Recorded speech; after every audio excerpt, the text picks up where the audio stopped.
House Bill 1165, Representative Prout.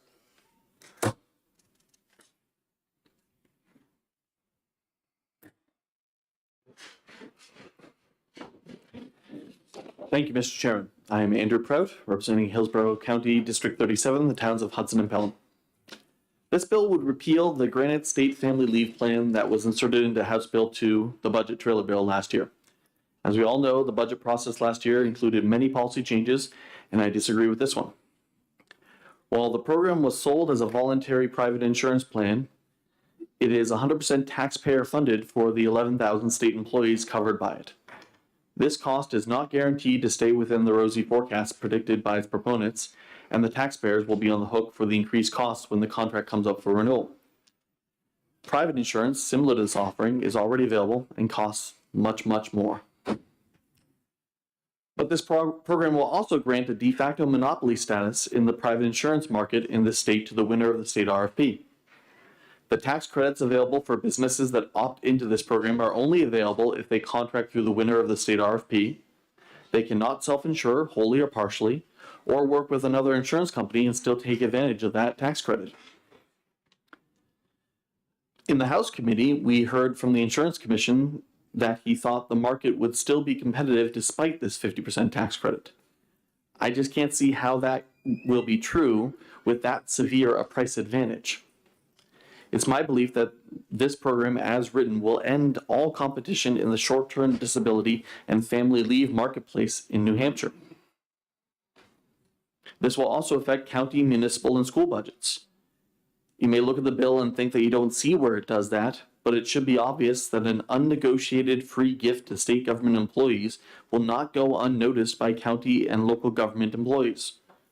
This program will metastasize, and then it will grow as previously stated. Local governments will be left holding the bag. This program also puts all nonprofit organizations at a similar disadvantage. As they don't pay business profits tax, they cannot make use of the tax credit. Yet they will still need to offer the same benefit, unsubsidized, to remain competitive in the labor market. We don't need programs like this for employees to offer great benefits to their employers to offer great benefits to their employees. We're in one of the most severe labor shortages. Some do this with better benefits, some do it with a higher base salary. It varies from industry to industry and employer to employer, as it should. This program puts its thumb on the scale for state government and for the for-profit private sector employment, which will make the labor shortage in the local government and nonprofit employment space that much worse. Thank you for your time and consideration. I'm happy to take any questions the committee may have. Thank you, Representative. Any questions from the committee? Seeing none, thank you very much. Thank you. Representative Turcott.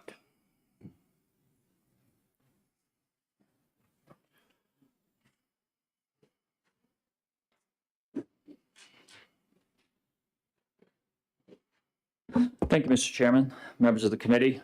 Representative Len Turcott, I represent the district of Stratford County 4, which is the town of Barrington.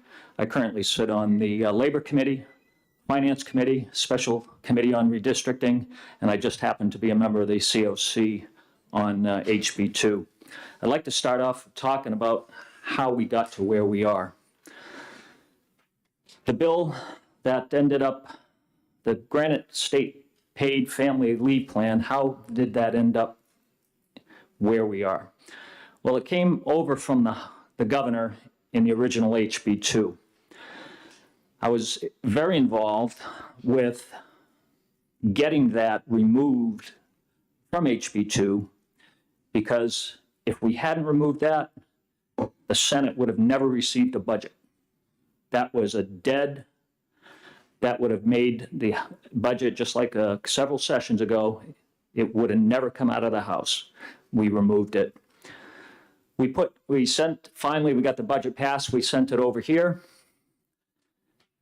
And on the backing of the governor, it was added back in to HB2. When we went to the COC, of which I know at least one member of this committee was on, we went back and forth. And on the very last day, and this is very important, because this is how FMLI ended up in HB2 and current law, and why it needs to be removed. During the final day of the committee of conference, House leadership had determined that it was not to be part of HB2 under certain conditions. Those conditions were never met. And this was put in against leadership's direction. You may remember just a few weeks after that, there was a member, chairperson of a finance committee that was removed from that committee, and she later resigned. That was over having FMLI and HB2. Now, I want to talk about why this is not a Republican issue. And it is not a Republican issue. It is not a conservative issue. It's a very liberal issue. One of the first things you'll notice is over the last year and a half, there has been absolutely no mention of FMLI being included in any kind of public meetings, media, or anything. It was interesting, shortly after the passage of HB2 and a lot of our accomplishments last year, and there were a lot of very good accomplishments last year, I went to a meeting that's held bi-weekly, and at that time the President of the Senate, the Speaker of the House, and the Governor himself all showed up at the meeting to talk about all the great things we had passed, and we had. There were the business tax cuts, the gradual phase out of the interest and dividends cuts, EFAs, and on and on and on. But each one of them who spoke at that meeting, not once was FMLI mentioned. Why? Again, because it's not a Republican issue. Shortly after that, there was a Senate PAC mailing that went out, again, extolling all the great things that we had done. Never mentioned. The other legislative body in our Labor Committee, this bill to eliminate FMLI came out of committee 11 to 10. 11 Republicans, 10 Democrats. When it went to the other legislative body's floor, it passed 172 to 164. Almost every one of those voting to keep it was a Democrat, with the exception of one or two. And almost every individual voting to eliminate this was a Republican. And I will go back and talk about back during the COC, as we were involved with the COC. We did an emergency polling of our caucus, and that caucus came back 11 to 1 against including FMLI and HB2. Now, I know Representative Prout has just mentioned the 11,000 state employees, and I think that's very important because that's another aspect of this bill that's never mentioned. And that is 11,000 state employees are going to be receiving this benefit on the backs of the taxpayers. Now, what is that going to cost?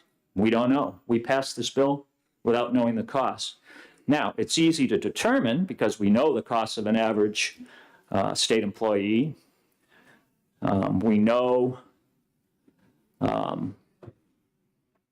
what the bill allows, 6 weeks at 60%. The only number we don't know is what they call the uptake, and that's how many people are going to use it. Now, back when Senator Feltus had this bill a couple terms ago, we knew about, we were estimating what that number is. But I can say, you give me an uptake number and I'll tell you how many millions, or possibly tens of millions of dollars this will cost the taxpayers. That doesn't even get into talking about when you have 11,000 state employees and you've got a number of those taking FMLI each year, who's going to cover that lost time? They're going to have to add more employees, going to pay overtime.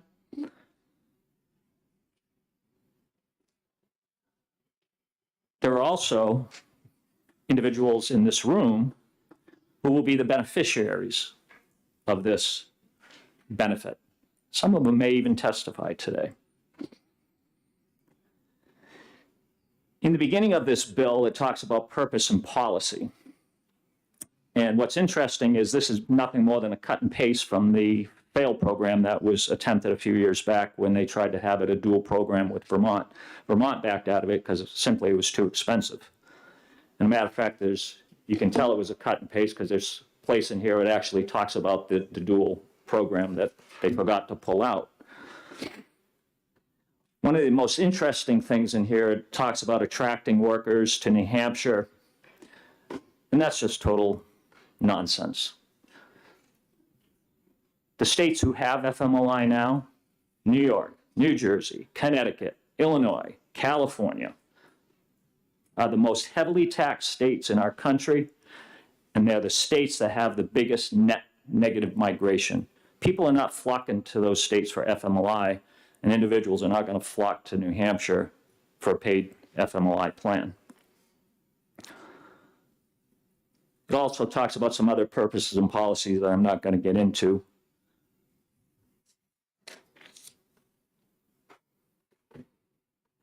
At our last hearing in the other body, the commissioner asked to speak with our committee. And at that point, there had already been 2 bills put in the other body to eliminate FMLI. I testified at one of them. The other one was introduced in my committee. And not one individual from the commissioner's department, the governor's department, anybody showed up to testify against this bill. So at our last meeting, the commissioner showed up and asked to speak with us. And when he did, we had several questions for him. He made a comment that businesses were very excited about this program. Yet when I asked him which businesses and how many, he couldn't remember. And in fact, he stated, well, I might have talked to somebody out in the LOB hallway. I then asked him, what is the estimated cost of the revenue loss by the 50% tax that tax grant you'll give to the potential employers? Don't know. What's the cost for the 11,000 state employees? I didn't ask him that, but we already know that answer. And then I finally asked him, why weren't you at any of these hearings speaking against this? Why are you here now? And the answer was, I wasn't here, and why anybody from his department wasn't told to be here, or from the governor's department to be here to speak against it is beyond me. Now, we've talked about the cost to the taxpayers for the 11,000 state employees. Representative Prout touched on this, and he talked about private insurers possibly being interested in this. And what I want to do now is I want to read you this. This was a email that was sent to another committee on a somewhat related issue. But this is an item that I've said from day one. This is FMLI, first of all, is going to be so expensive it's never going to work. But if we are going to have it in our state, let's let the private insurers compete. Let's let the free market do this. But here's what I was given a copy of this. And this is from Martha Mobley, who's no longer at the insurance department. But it says, separately, we have already received a filing for this type of product, totally independent of the state's program from Nationwide. Carriers are already developing this type of coverage and want the ability to offer it for employees to purchase as a benefit to their workers, whether or not the state of New Hampshire has a paid FMLI program. Let me read that last part again. Whether or not the state of New Hampshire has a paid family medical leave insurance program. Now, I'm assuming you'll hear testimony later that'll say, oh, it's a different program or whatever. It's a similar program.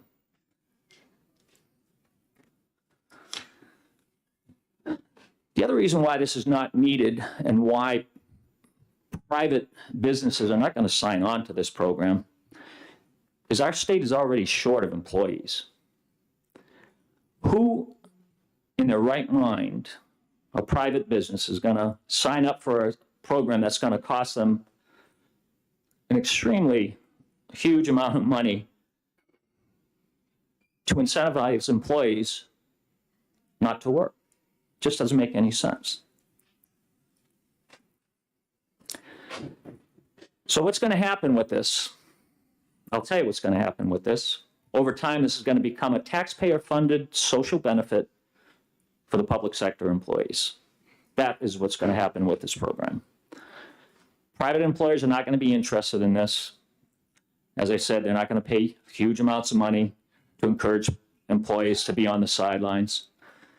And what then will happen is, since the 11,000 state employees have this program, the public employees of Nashua or Manchester or Barrington or your town are going to say, why are these individuals getting this paid on the backs of the taxpayers and we are not? And they're going to demand it. Now also keep in mind, in this bill, this is not a subject to negotiation. This is given to the state employees, 11,000. So who's going to end up paying for this? The local taxpayers, property taxpayers, are going to be on the hook for this. So I'll wrap it up by once again saying this is not a Republican issue, as noted. It's been avoided publicly because it's a social entitlement. Why are we pursuing this type of a program when we can't find enough workers to work now? The House of Representatives, the other body, took the appropriate first step to remove this before it ever becomes enshrined in our law.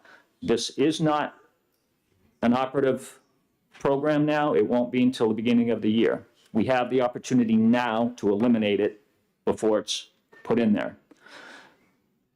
So you all have the opportunity to stop this, and I would ask that you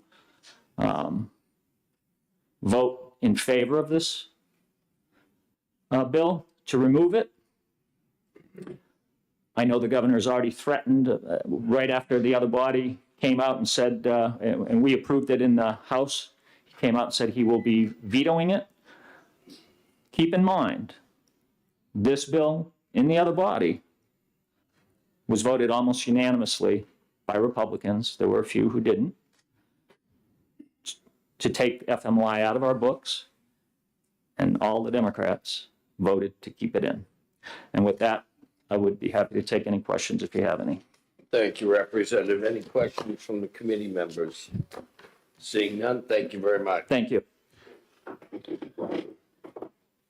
Jonathan from the governor's office.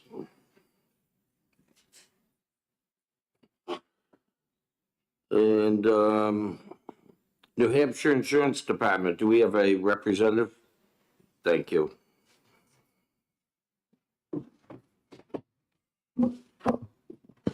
Thank you for this opportunity. My name is Chris Nicolopoulos. I'm the Commissioner of Insurance. I'm joined today by DJ Betancourt, our Deputy Commissioner. We wanted to come here today in case you had any questions about the program. Despite what you've heard already, we're really excited about where this program has come over the last year. I think this is a New Hampshire-based solution for an FMLI product. It is free market driven. It's underwritten by an insurance company. Yes, it's the base of the pool will be the 10,000 state employees. The RFP went out a couple of weeks ago, and first week of May, the 9th or so, the RFPs will be back. We're excited about this. We're excited about the interest from the companies who've been asking about it as we've ramped up to the RFP. This is an issue we've been dealing with now for 5 years. We've seen, I think, twice a state-funded family medical leave program that was funded with an income tax. And this solution included in the budget allows for that to happen and be underwritten by an insurance company. We're here to answer any questions you might have about the process or how it will work. I might just add, there's one key piece of information I'd like to bring up in reaction to the email that was read to you.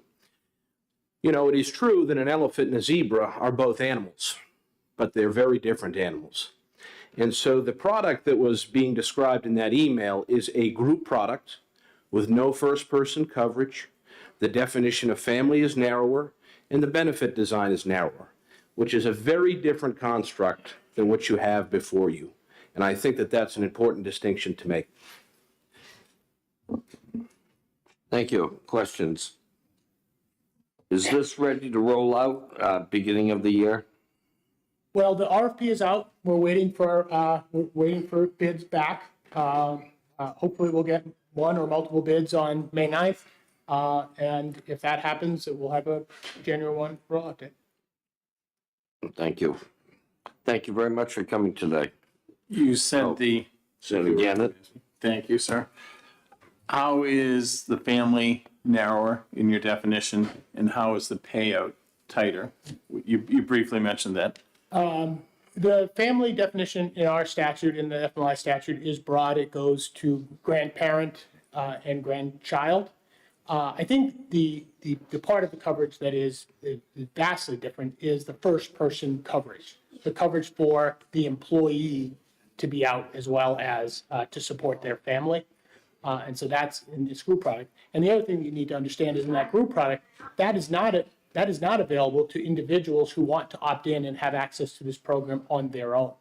And the program that's included in the budget will allow citizens of New Hampshire who are not working for participating employers to purchase this coverage. Thank you. Any others? Thank you very much. Thank you all. Catherine Keen?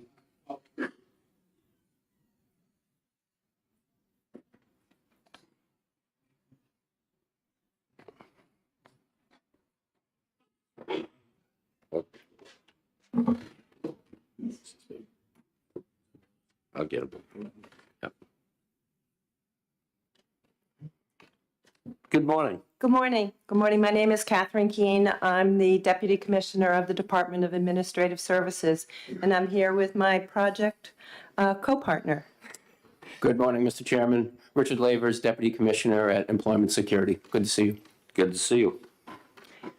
So the law that was passed that established Granite State Family Medical Leave Program puts responsibility on the Department of Administrative Services and the New Hampshire Employment Security Department to implement the program.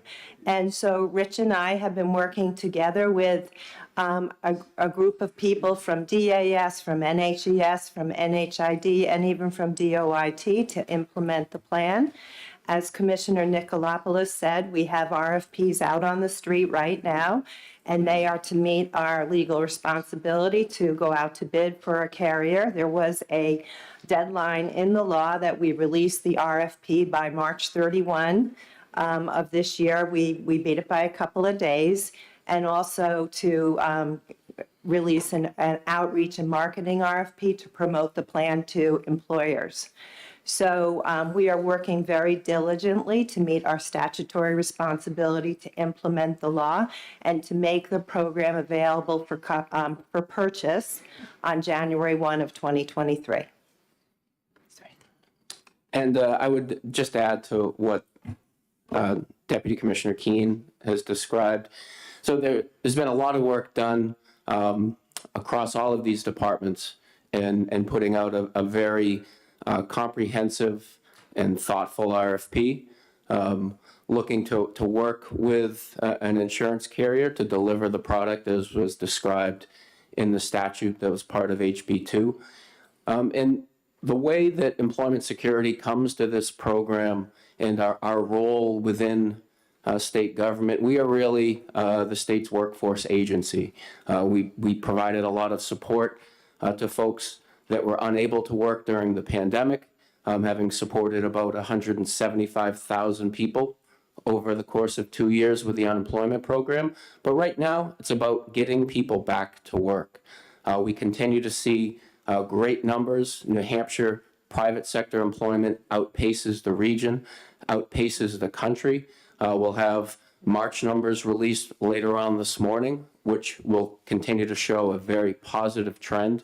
But we also have a very positive trend of state-to-state migration. New Hampshire netted nearly 14,000 individuals in the 12-month period that ended in July of 21. We were an outlier in the Northeast. We did have one other state, the state of Maine, that was a little bit higher than New Hampshire, but the details of who's moving to New Hampshire versus our other northern New England states is quite stark. New Hampshire had about 44% of individuals that moved into the state during that 12-month period ending last year were within the ages of 25 to 34. Now, when we look at the population moving into New Hampshire or moving into Maine and moving into Vermont, it's a much older demographic. So that's great news that we have these individuals moving into New Hampshire, going to be working for New Hampshire employers, but we need to keep them here as well. We see this as another opportunity for employers to voluntarily choose to offer this product, sponsor this product for their employees as another incentive to keep that workforce here in New Hampshire.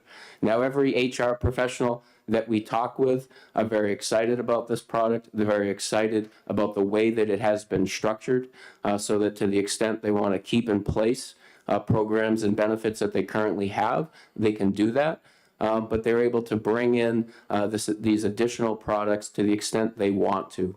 So those folks are very excited, and we're excited from a workforce, not only attraction, but retention perspective. We think this is a real difference maker for the state of New Hampshire and how it's been structured. We're excited to see what comes in at the beginning of May as the RFP closes. And with that, I'll end my comments, and obviously Deputy Commissioner Keene and I can hopefully answer any questions that the members of the committee might have. Thank you. So the RFP went out. How many insurance companies are out there that would have the resources to bid this? Would you say a dozen, 2 dozen? I would defer to the insurance commissioner on that. I do know, I believe, Commissioner Nicolopoulos, you had 10 to 12 companies express interest back when the request for information previously went out, when this concept was floated previous to this. I think that's a correct number, but I would defer to Commissioner Nicolopoulos on that. Okay, I get an indication you're right. I probably should have asked them, how many bids do you intend to get on this? We can never predict how many bids we're going to get. When we work on a request for proposal, we're always trying to consider, regardless of what we're seeking to procure, how do we make our bid as attractive to as many bidders as possible so that we can draw in competition. I guess my question is, if you had just one, would you put it out for rebid? Likely not. I think that we would move forward with contracting. Great. Thank you. Any questions? Senator Gannon. You guys like movies? Yes. Okay. Remember in Jerry Maguire? Big punchline in Jerry Maguire. I'm sure you remember. You're not that young, are you? I'm getting old up here. No one remembers my movies anymore. In Jerry Maguire, the big line was, "Show me the money." There you go. I got people joining me. The Kwan. And that's what I represent, a lot of middle to lower income. Danville, I represent Cotton Farm, and it's a mobile home community. And what they're expecting me to do is be responsible with every dollar I spend to this. So do you have an idea what this is going to cost? So show me the money. I know there's 11,000 people. There must be actuaries or somebody who can tell us a rough idea what this is going to cost. We don't know right now. That's why we're out to bid. So when we get the bids in, we'll understand what the cost is for state employees. But I want to talk a minute about the benefit itself, because if an employer opts in, whether a large or small employer, or should the employer choose not to opt in and the individual accesses the individual coverage that's available, this plan helps people with low income. And if they have an unforeseen illness of their own or in their family, it's a way to protect their wages so that they don't lose weeks and months of income. So just a quick follow-up. Of course. So, but this is going to be, in the end, a taxpayer-funded benefit paid for on the backs of people who are not going to get this benefit, correct? The state is going to pay for the state employee coverage. Public and private employers will pay. So if it's a public employer, yes, taxpayers will pay, but private employers will be paid for. Great, thank you very much. And just to clarify, Senator, this is a fully, the concept in the RFP is that this would be a fully administered and fully insured product. Thank you. Senator Kavanaugh. Thank you, Mr. Chairman. Thank you both for the presentation. Do you, every time I go somewhere, I don't care if it's public or private, the employers are saying they need employees. And I think it's great to offer another benefit to get people. I'm just kind of interested in your, when you talked about the 25 to 34-year-olds. Do you know where New Hampshire stands with the other states about that group moving here? Because I think it's a great resource for business to try to grab those new people, young people moving in. And so with the numbers that I had quoted before, Senator, with the net state-to-state migration, with New Hampshire having 44% of those nearly 14,000 people being within the 25 to 34 range. Maine was quite different. Maine was a much older demographic.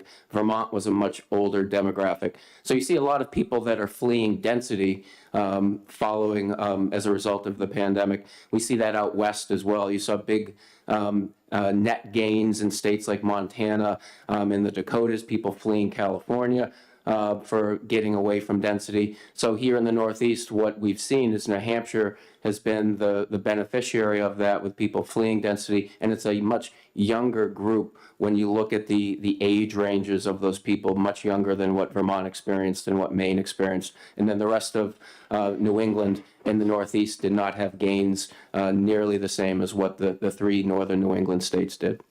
Thank you.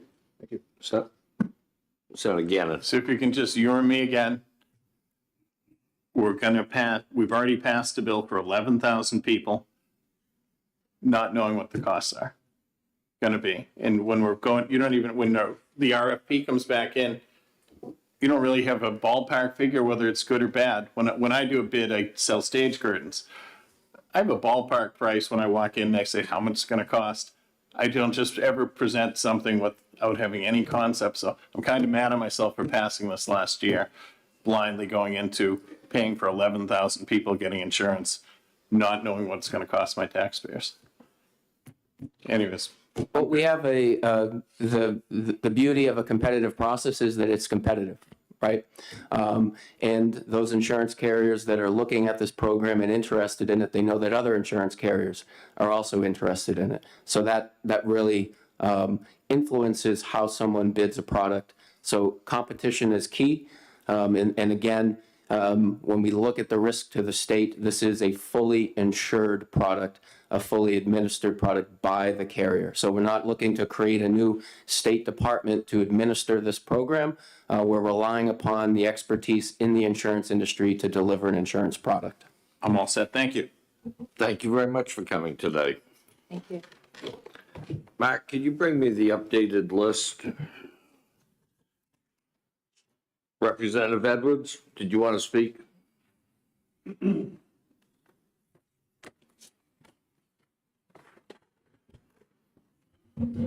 Yes, sir. I'm Representative Jess Edwards, representing Auburn, Chester, and Sandown. I came in today because as a member of the Finance Committee, I had the privilege of serving on the House's Committee of Conference team. And I signed in opposition to this bill because there wasn't a box for totally ambivalent.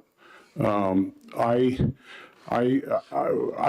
feel a sense of obligation having sat in a room hearing how important this bill was to the governor. It was dramatically more important to him than to the House. And in an effort to cobble together the support necessary to get the House version of the budget passed and get our own budget, this became part of the law. Now, I didn't like the process that was used. I think that had a bill been introduced and worked through the committee, there would have been an opportunity to have the legislature really evaluate the wisdom of this bill, and we would have had better cost estimates, I think, as a process. I think to the extent that it's a good bill, it would have had more organic support in the House. And frankly, it just kind of lacks that sort of organic support because it was turned into an 11th hour edition. So I think that you should know that we're less than a year away from having to submit our next budget. And whether or not we can get a budget passed, I think largely depends on the credibility of the people in the room.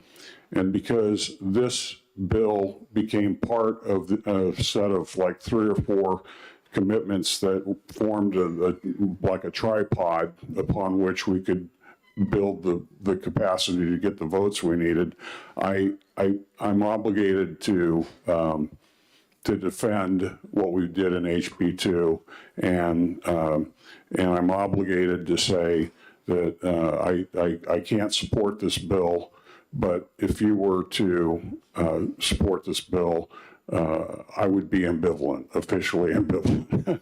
So that's really my position. Thank you, Representative. Questions? Seeing none, thank you very much.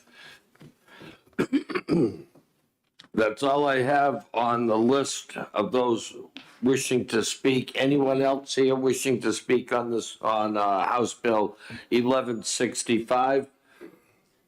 Seeing none, I'll close the hearing. Yep.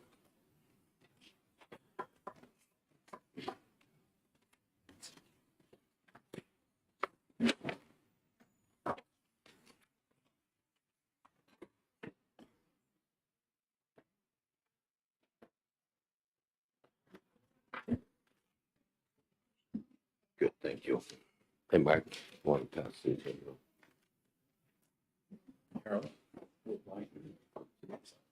Yep.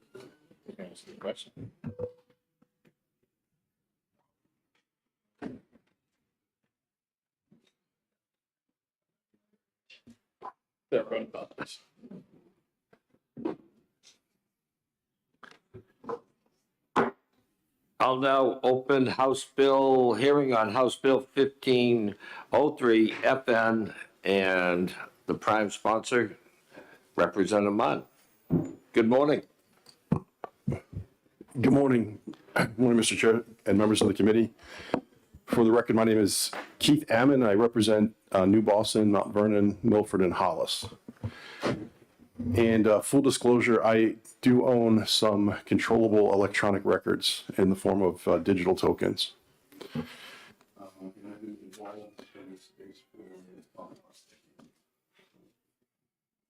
Oops. There, now you're on. Should I repeat what I just said? No. This bill covers a broad topic. It's been abstracted by the Uniform Law Commission into something called controllable electronic records, but it deals with things like cryptocurrencies, Bitcoin. It deals with things like smart contracts, digital tokens, digital assets, non-fungible tokens. So there's a whole new world of digital assets that this bill seeks to lay basic rules of the road for companies operating in this space in the state of New Hampshire. The first part of the bill deals with something called a digital token that has a consumptive purpose. So think about if you go to Chuck E. Cheese and you use a token to play speedball or whatever it is. That token has a consumptive purpose. You're purchasing it to operate the amusement. In the digital world, that could be a video game. It could be a YouTube type of channel. So that's what a consumptive token means. So that would be exempted from securities laws because that's an area that stifles innovation when it comes to innovators using these types of assets to drive their innovation online. So it's a big topic again. The CPI index came out this morning. I heard it on the way in, 8.5% inflation. It's because of too much printing of money. The government can print as much money as it wants. And, we pay for it in the form of higher prices. Digital assets can have a different type of issuance rate. And for instance, Bitcoin has its issuance rate set in stone, digital version of stone, that can't be changed by anyone. And that issuance rate is every 4 years, it gets half as many new coins get released. So the issuance rate, it's called an asymptotic curve. It goes to zero in about 140 years. So there's different innovations that can happen with digital assets, and it provides choice to our constituents. And this space is it's such a huge and growing space in not only finance but in just digital innovation, that adopting these basic rules of the road that have been developed by the Uniform Law Commission over the past 2 years. Since January of 2020, they've had a commission of 35 attorneys from all over the country working on this legislation. By adopting this and being one of the first states out of the gate, unfortunately, we'll be the second state because Indiana has beaten us to it. About 3 weeks ago, they adopted this bill, or a similar version of this bill. But I like to say the second mouse gets the cheese. So maybe that would, provide us with an advantage to be a destination in the Northeast, at least, for these new types of companies that have significant amount of capital and are driving innovation, provides jobs to, we talked about the 25 to 34-year-old demographic. I mean, that type of demographic are looking for jobs in this space, and benefits possibly even the university system here, because as we develop expertise, not only regulatory but in the industry in our state, it can benefit our state as a whole. So sometimes we focus on little issues to fix, and sometimes we look at very big issues to fix or advance. And this is sort of on the bigger end of the scale. It encompasses a very large topic, but I'll be happy to talk with you for hours outside of this committee hearing. And I'm happy to take any questions from the committee. Thank you, Representative. It's, so 8 years ago when I sat on Commerce on the other side of the wall, we had similar, I think, legislation coming forward, and Bitcoin was represented there, and they offered me Bitcoin at $10 a piece. And I said, what are you, crazy? And obviously, I wasn't forward enough thinking. So we'll definitely look at this and see what we can do. Senator. I have a couple questions, Yes. Mr. Chairman. The first is, did the Uniform Commercial Code actually adopt this recommendation, or is it still in draft? Is there a final recommendation? So this is still in draft. I think you received an email from Christy Merrill, the head of the New Hampshire Bankers Association, that has an updated version. So for this to go live, we would need a committee amendment that incorporates the most recent changes. And then in the bill itself, if you look towards the end of the bill, there's a process for developing a report later this year. So think of it like a glide path to adopting something that we're going to adopt at some point. So Article 12 of the UCC code is going to eventually be adopted by almost every state. So do we want to be in the front of the pack, the middle of the pack, or the back of the pack? That's basically to do something that's inevitable at this point. And so at the end of the bill, there's a process where a report is created with the most recent changes. Looking at page 17, line 23. So it talks about a report being filed with the bank commissioner and the secretary of state that just updates the legislature on the most recent changes. So think of it like a glide path into being early, being one of the early adopters. And in technology, that's an important thing, to be an early adopter, especially when something is inevitable. So does that answer your question? It does. And the second question was regarding what you said about the creation of jobs. And I wonder if you could just expand on that, because this is a virtual world. So I don't understand why a company would necessarily, a brick and mortar site in New Hampshire with the passage of this.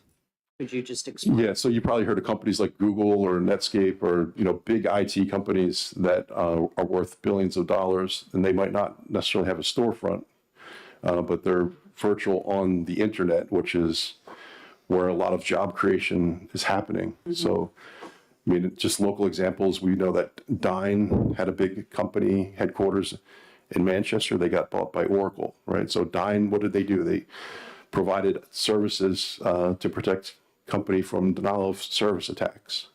So sort of a niche business, but on the scale of the internet, which is global, you can attract a lot of capital into one location because of the reach that we have with the internet and things like that. Okay, thanks. Son again. Just wanted to thank you for the consumptive token analogy with Chuck E. Cheese.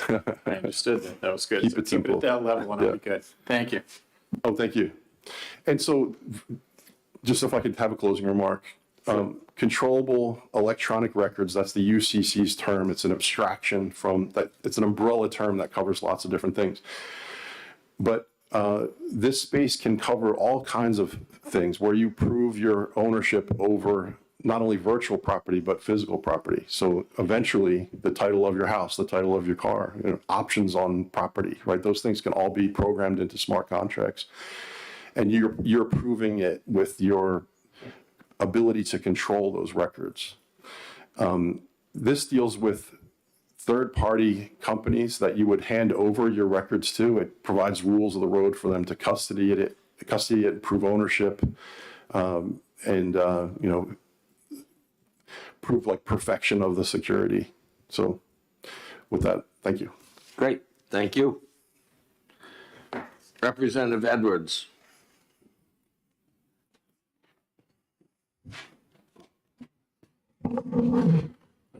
Yeah, thank you, Mr. Chair. Representative Jess Edwards, representing Auburn, Chester, and Sandown. I am speaking today in support of this bill. I'm one of the co-sponsors. I am not the technophile that Representative Ammon is. What intrigues me about this bill and this overall initiative is that the blockchain technology that operates underneath things like Bitcoin can be repurposed in many ways that we cannot foresee now. And much like when the United States innovated with airplanes, when the airplanes initially came out, we did not immediately see all the potential for air travel, from logistics to moving people to surveillance to the idea started simple. And then as the idea and concept was brought deeper into society, we had many, many more applications. New Hampshire has a little bit of a history on being open to early adoption of technology. You know, we invested, or we supported Dean Kamen's initiative just a few years ago, under the belief that if we could get those initial technologies into the state, that it would help, grow the state with an intellectual workforce. And so I see that potential here too. So I co-sponsored this bill. hoping I'd learn more about Bitcoin and maybe make a little bit of money. But more seriously, because I think it's important for the state to be sending the message that we are open to innovation and growth, and so I would ask you to support this bill. Thank you. Questions from the committee? Seeing none, thank you, Representative. Representative Berinsky.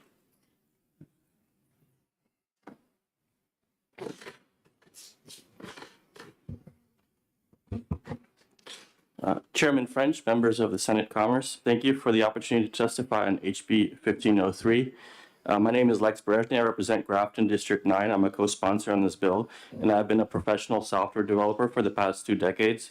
For the past 3 years, I've been employed at Library Inc., a New Hampshire company based in Manchester, and we are building a decentralized alternative to YouTube using blockchain technology. My specific role is implementing digital wallet which stores library blockchain tokens.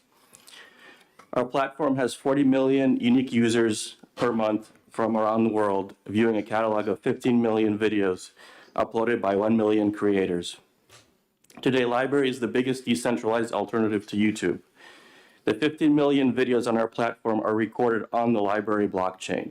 This is our core feature of our blockchain and how our tokens are consumed. Creators consume tokens in order to publish content, and regular users consume tokens by supporting specific content. Supported content rises higher in search results. We believe our technology fits within the framework set up by HB 1503. Unfortunately, this bill is not yet law, and even more unfortunate, the federal government does not have a framework in place to regulate a company such as ours. Instead of establishing a legal framework to let us operate in a safe and regulated manner, the federal government, via the Securities and Exchange Commission, has taken the path of squashing all innovation in this area. Library Inc., like many other crypto companies, was sued by the SEC a year ago and has already spent over $1 million on legal fees, money which would have otherwise been spent in expanding our New Hampshire office and continuing to build our platform. We intend to continue fighting and hope to win the SEC lawsuit, but there are many other companies all over the United States which decided to settle and simply shut down. Passing this legislation will not be a silver bullet, but it will, by joining with other states that have passed similar laws, begin to form a consensus on how this industry could be regulated. And we hope that future blockchain startups can avoid the uncertainty and legal costs which we continue to endure. Thank you for your consideration. And I'll take your questions. Questions? Seeing none, thank you very much. Thank you. That's all I have on the list of those wishing to speak. Anyone else wishing to speak on House Bill 1503? Seeing none, we'll close the hearing.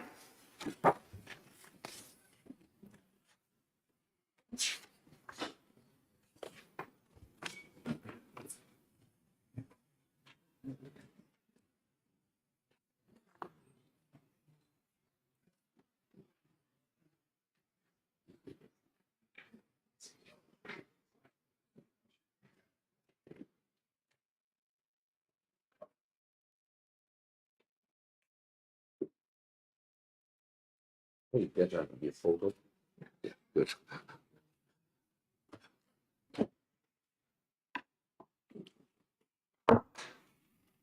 I'll now open House Bill 1237 FN, and is the sponsor, Rep. Cloutier, here? Yes. Yes, watch out for the cord. Watch out for the cord. I'm sorry. We have traps here. Sorry. Okay, thank you. That way you can never reach me. Yeah, right. Yeah. It would have been, if you saved me from an embarrassing incident. I wouldn't want to have embarrassed myself or the committee. All right. Thank you, Mr. Chairman, members of the Senate Commerce Committee. For the record, I'm State Representative John Cloutier from Sullivan County, District 10, which comprises the entire city of Claremont. And I'm here today as the prime sponsor and in favor of House Bill 1237, which is relative to cigar bars. In other words, if House Bill 1237, that is amended by the House, becomes law, it would allow cigar bars to sell cigarettes and loose tobacco. Frankly, the bill's original version, as introduced by Representative Stapleton and myself, would have just temporarily lowered the amount of revenue from cigar-related products sold by cigar bars from 60 to 30% for a period of 2 years. The intent of this original version as introduced was to give New Hampshire cigar bars, some of which are still financially struggling from the aftermath of the COVID-19 pandemic, a bit of breathing room. In other words, a chance to make up for their losses and become profitable. Also, we will encourage our citizens, those of who enjoy socializing in such bars, to return to these establishments. Finally, it might be an opportunity to increase state revenues. However, a majority of the House Commerce and Consumer Affairs Committee didn't like this original version. Consequently, a majority of the Commerce Committee amended the bill so as to allow cigar bars to sell cigarettes and loose tobacco, in addition to the presently permitted cigars, humidor, cigar cutters, cigar cases, lighters, and ashtrays. The full House approved the amended version of House Bill 1237 February 16th on a voice vote. The amended bill was then referred to House Ways and Means Committee for further scrutiny. The House Ways and Means then recommended the bill as amended on a unanimous vote, and the full House, again approved the second committee recommendation by voice vote March 31st as part of the consent calendar. For the committee's information, Representative Stapleton and I introduced this bill at the request of a Claremont constituent who is concerned about the impact of House Bill 392, which had become law in 2009. Present law that requires 60% of all revenue from cigar bars to be from cigar sales. He claims this well-intentioned law, for which I had voted, has adversely affected several cigar bars in our state. Furthermore, in an email he had sent me in September 2021, he specifically mentioned a Nashua cigar bar with which he is familiar to support his claim. He believes, that state government should revise some of House Bill 392's provisions so as to allow such bars to compete with other eating and drinking establishments, especially in the light of the recent pandemic and its effect on eating and drinking establishments in general. Also, he is supportive of increasing state revenue from such bars. In conclusion, I urge this committee to give a unanimous positive recommendation to House Bill 1237 in some form so as to help cigar bars and the individuals who wish to patronize these bars, as well as help increase state revenues. Thank you. Thank you, Representative. Any questions from the committee? Seeing none, thank you very much. Oh, okay, Senator Gann, it looks like I'm sorry, don't mean to interrupt. He was just fiddling with it. All right, okay, good. Thank you very much, Mr. Chairman, members of the committee, for listening. Representative Stapleton.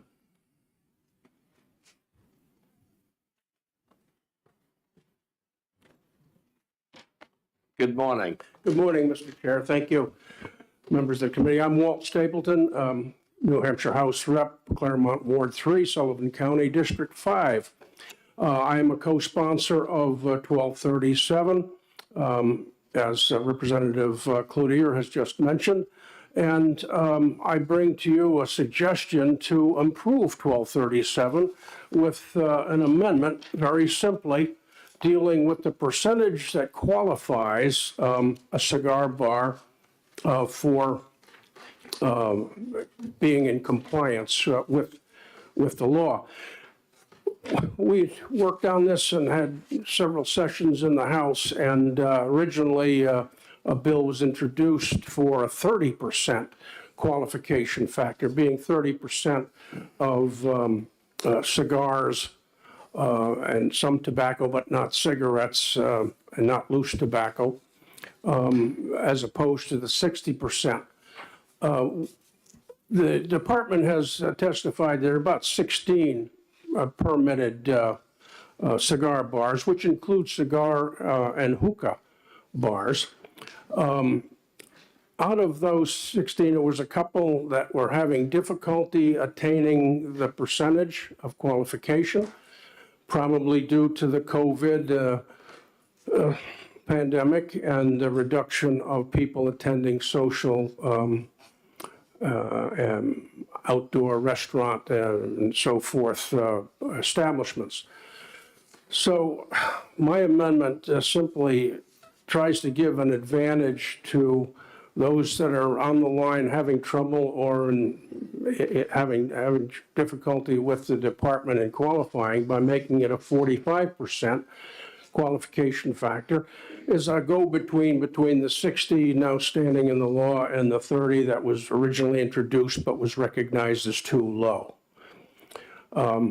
Just as an aside, the cigar bars appeal to perhaps an older clientele, whereas the hookah lounges to a younger crowd. So it covers a wide spectrum of client interest there. I offer the amendment as an attempt to improve the situation, especially if we have another COVID or pandemic situation. We can give the cigar bars a little bit of breathing room on that qualification factor. Thank you, Representative. Any questions from the committee? Senator Gannon. Thank you. So you mentioned you had spoken earlier to the 16 cigar bars. Have you spoken to them again about this amendment? I had a call from one of the bars in Pelham that is actually more of a hookah bar than a cigar bar, and they're having a hard time. That's probably the one that's having a real hard time making the 60% qualification. There is others that we've heard, hearsay, Concord, Manchester, Nashua, that are operating, and in the larger cities, I would imagine that they're having an easier time of it than maybe in remote, less populated venues. Thank you. Thank you. Thank you, Representative. Thank you. Matthew Culver from the New Hampshire Liquor Commission. Come on up, Mark, too.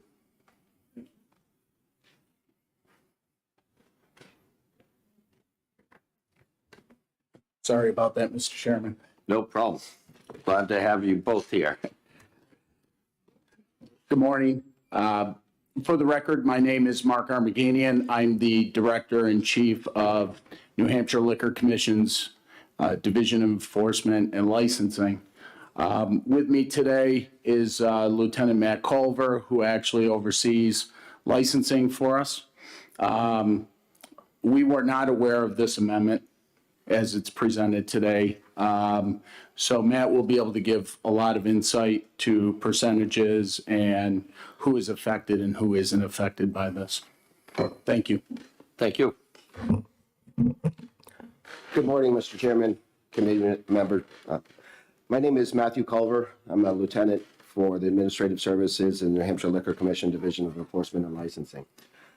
When we originally testified on this bill, we spoke a lot about the intent of the original legislation.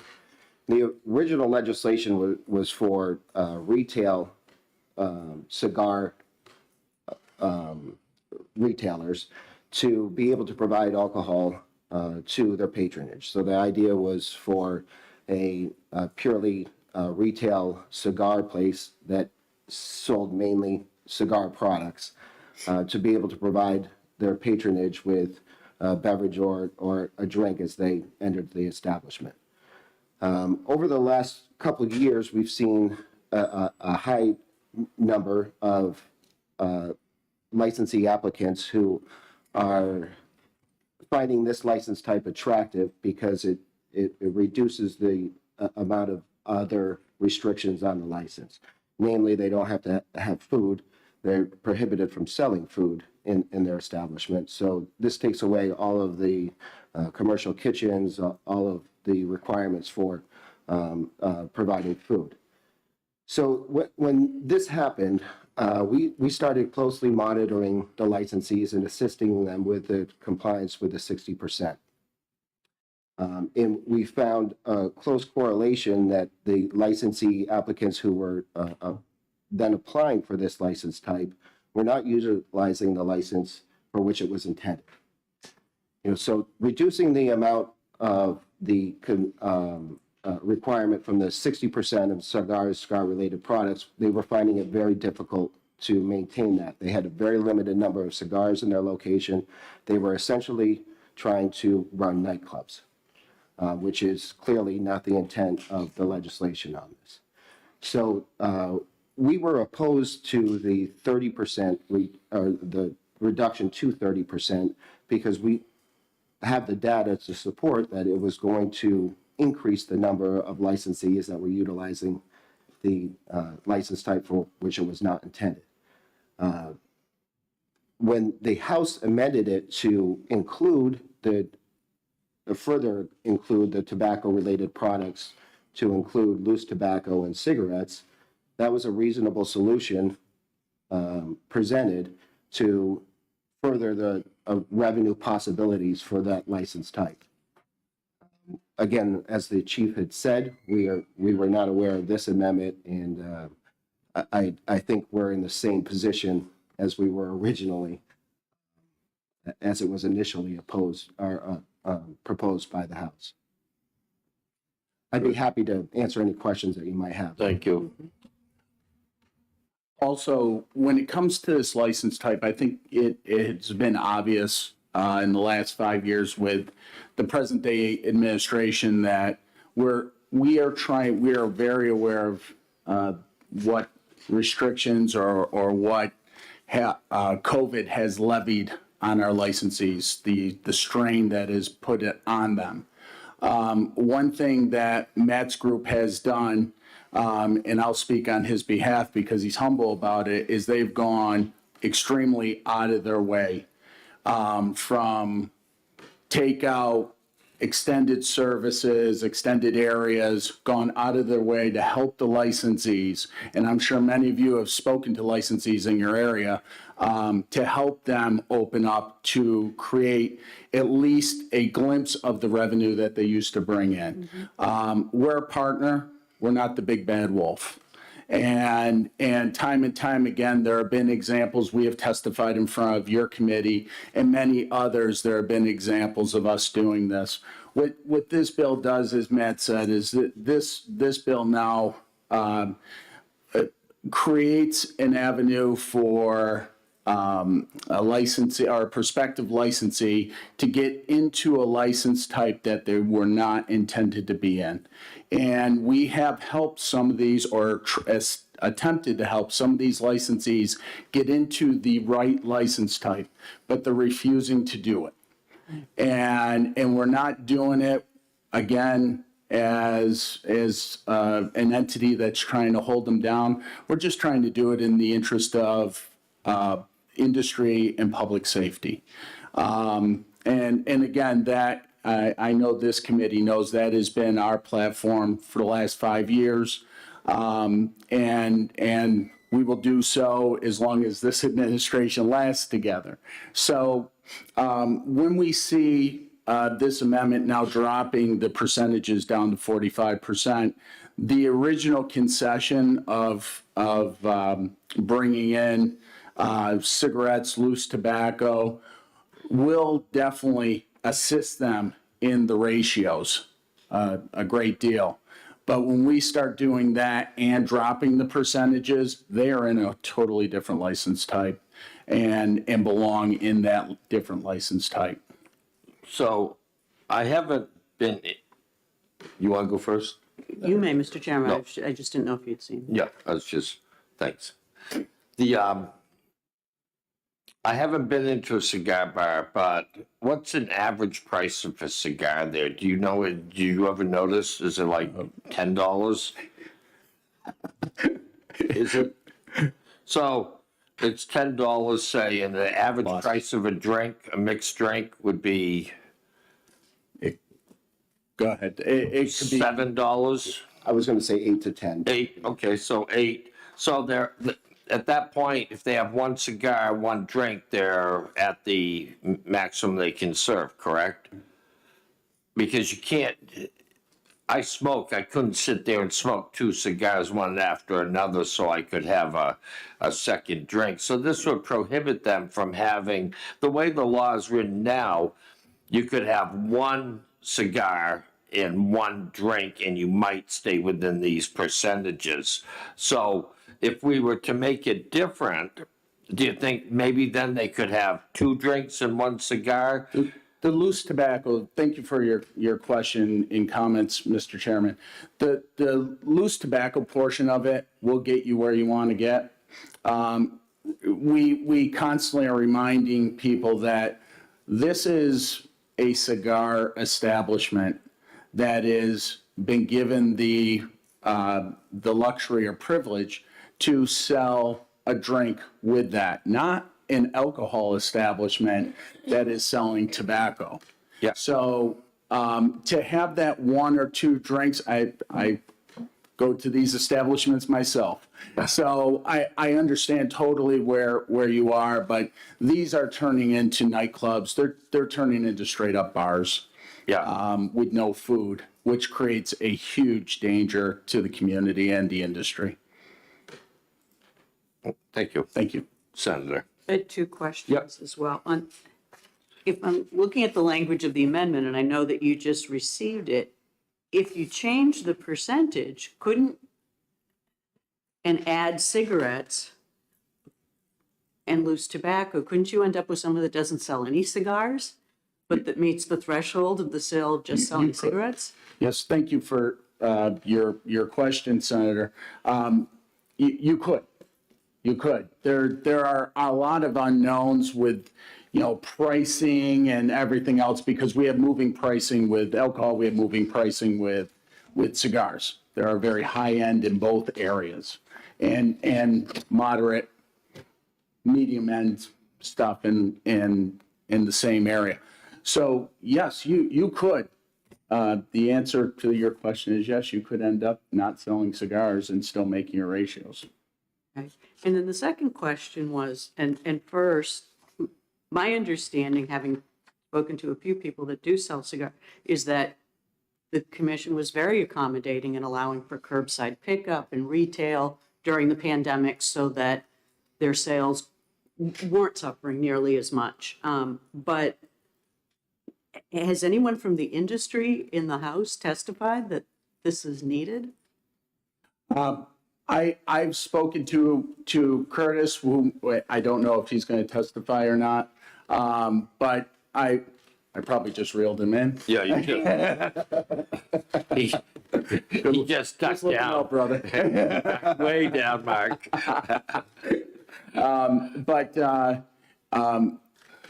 Again, we have tried to get this group into, and it's not all of them. There are some very traditional cigar bars out there, not to publicly name names because we'll get into who's being favored and who isn't, I'm sure, down the road. But this is creating a different area for people that aren't intending on selling cigars as a primary product.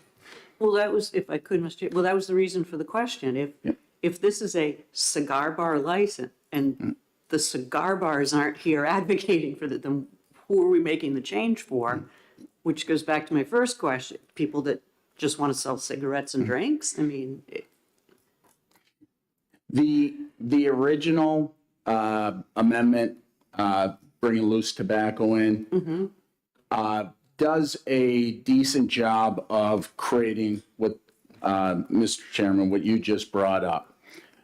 When you bring the percentage down and bring that in, like you said, you're in a whole different area now. And that's our concern. Thank you. Great, thank you. Senator Gannon? I think Senator Susie was pretty much what I wanted on one of my questions. A place like Two Guys, just because I know that place, not to pitch them or anything, is a wonderful place. Free cigar. So he sells tons and tons of cigars. If he, I don't even know if he is looking to have a liquor establishment upstairs and stuff. May or may not be. He is selling such a volume of cigars. I don't see that it ever even get into a threshold problem. And all the other cigar bars, cigar sellers that I know who may want to have cigar bars are doing such a volume of cigars. I don't think these numbers would ever even be a factor. So again, I don't think this, Senator Susie seems right on that we're writing a bill for people who aren't asking for it. That's one question. Thank you, Senator Gannon. Two Guys specifically is averaging about 97% compliance. So he's selling cigars. Follow up. Is there anyone mad that we're forgetting about who's selling cigarettes, who's going to be pissed off that, geez, I sell tons of cigarettes and lose cigarettes? Guys are going to be at this cigar place, they're going to buy their cigarettes there, I'm going to lose volume. Are there any people saying, I'm a cigarettes sales place and you're taking my income away? Well, what we don't, and thank you for the question, what we don't know about introducing this is how many of the 16 cigar bars that we have, how many are currently already selling cigarettes. Cigarette smoking is still prohibited within the cigar bars. So we, traditionally speaking, I know of several that are not selling these products now. Okay. This just gives them the opportunity and availability to sell them to increase their revenue amounts. The cigar-related products is specifically defined in the legislation. And this is just adding those two products within that to reach their 60%. Quick follow-up. So is this a zero-sum gain? So many cigarettes are sold in New Hampshire and you're going to take the money away, as that's where I was trying to get to. Are you taking revenue from someone who sells cigarettes? You stop taking the food from their kids.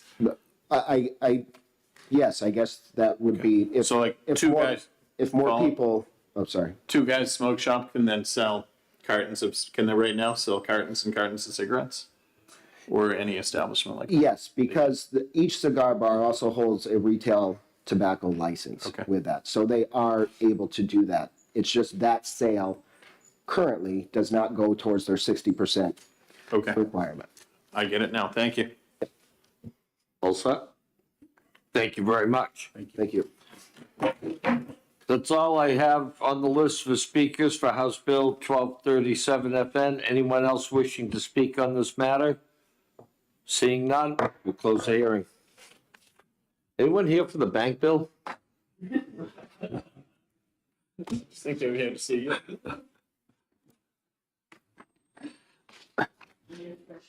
Yeah, I think so. I need to go to cigar bar.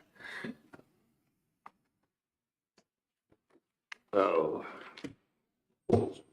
Give those to Sonia. Ooh.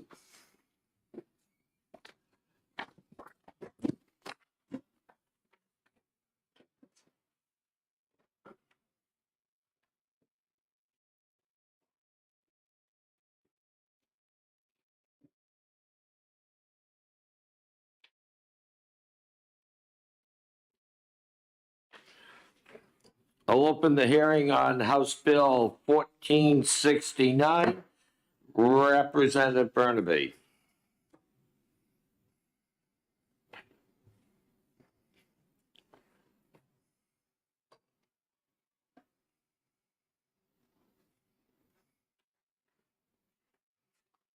You'll want to turn on your mic before you start.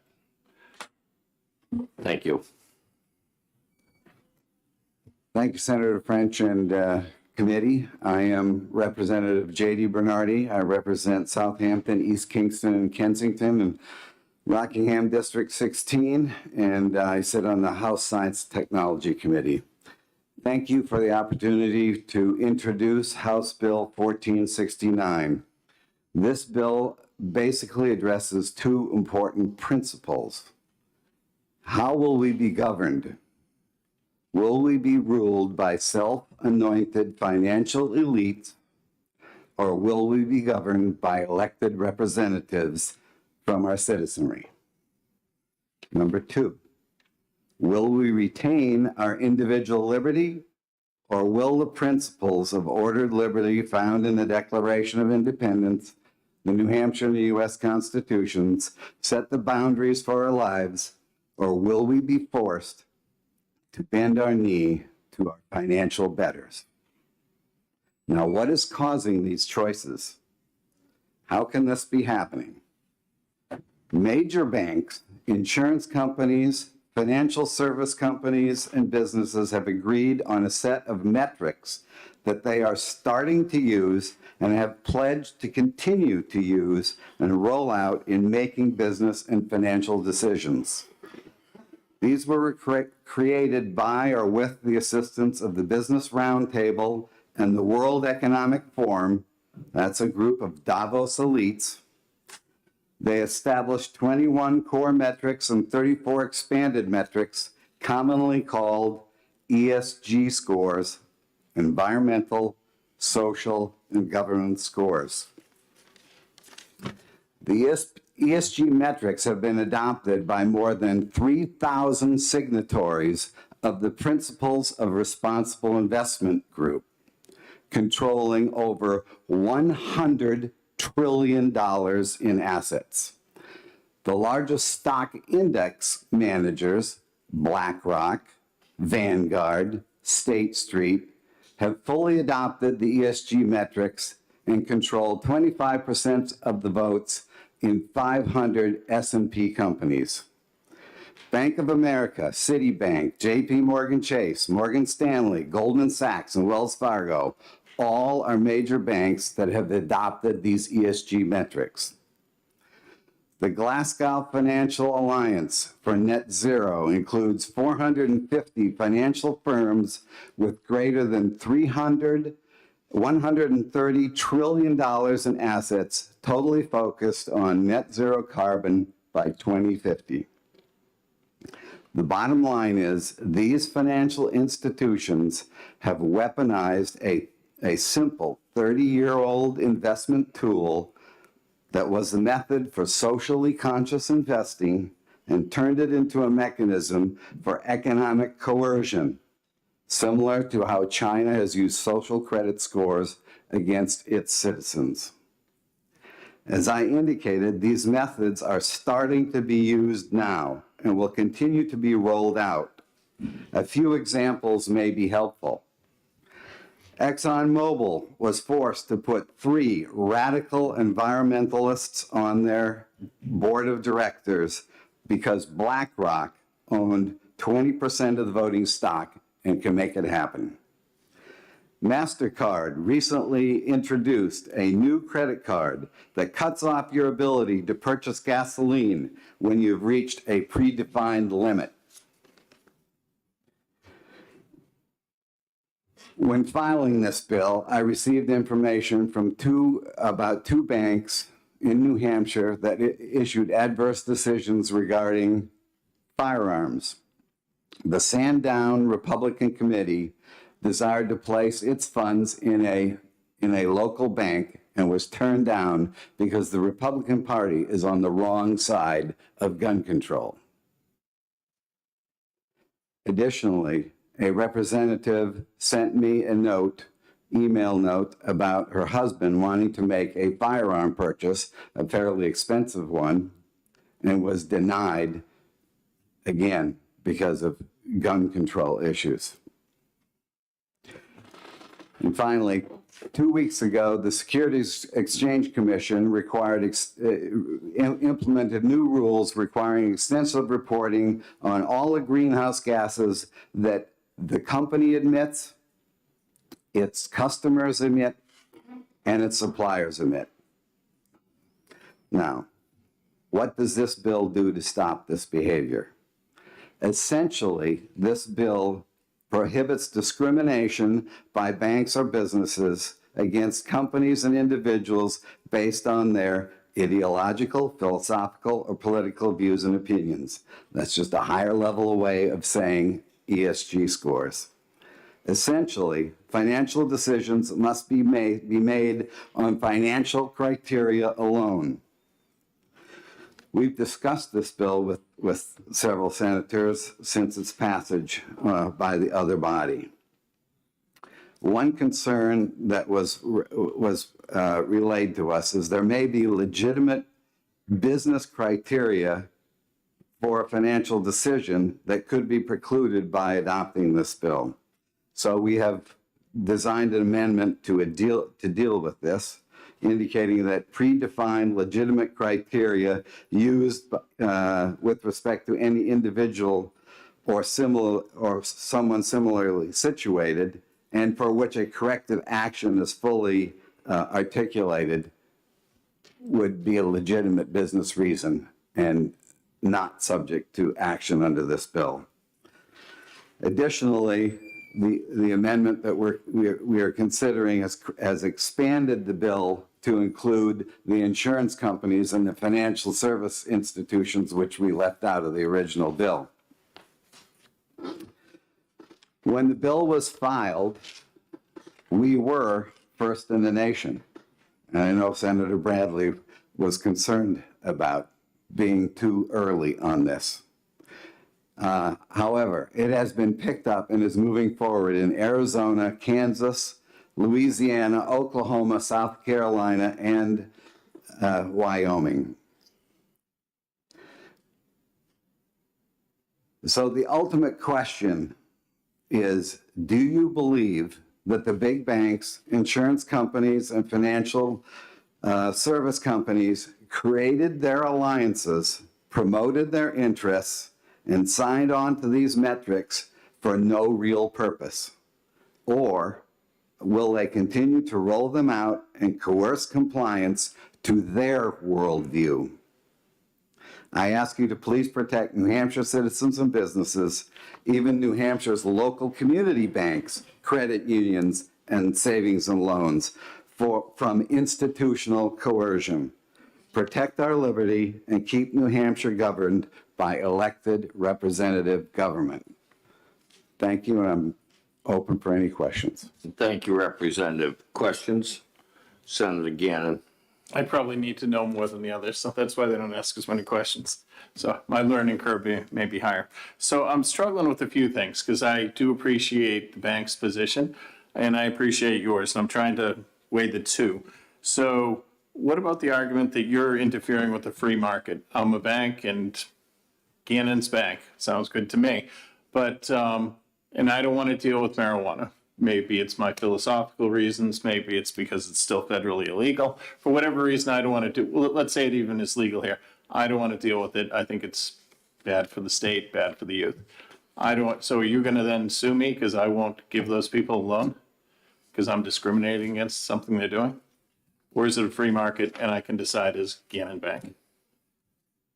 Well, it's an interesting question of marijuana. Marijuana, you raised the issue. I mean, it's federally prohibited right now. However, I think...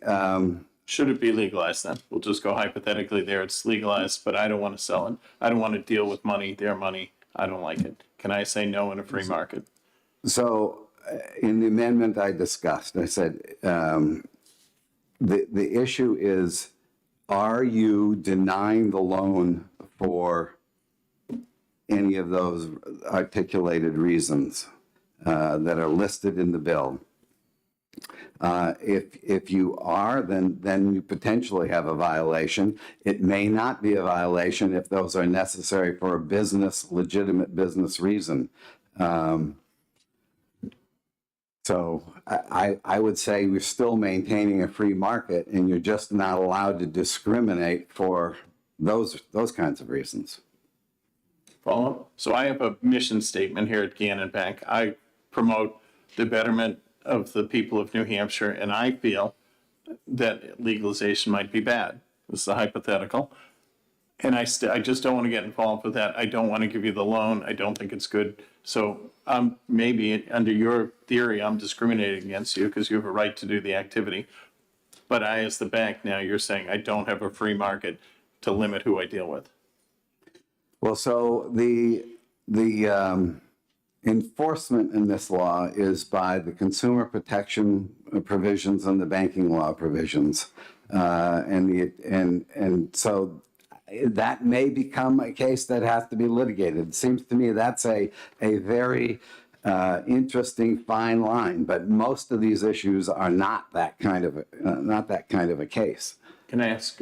You may. A different train of thought here. So banks are already subjected to lots of regulations. Yeah. They discriminate they prohibit discrimination in several ways. Here's a few: Community Reinvestment Act, Fair Credit Reporting Act, Equal Credit, Fair Housing Act, Equal Pay Act, Civil Rights Act, Americans with Disability Act, Age Discrimination and Employment Act. Aren't there enough things already regulating? Isn't this doing what's already being done? no, it isn't. And I gave you a couple of examples, particularly locally on firearms.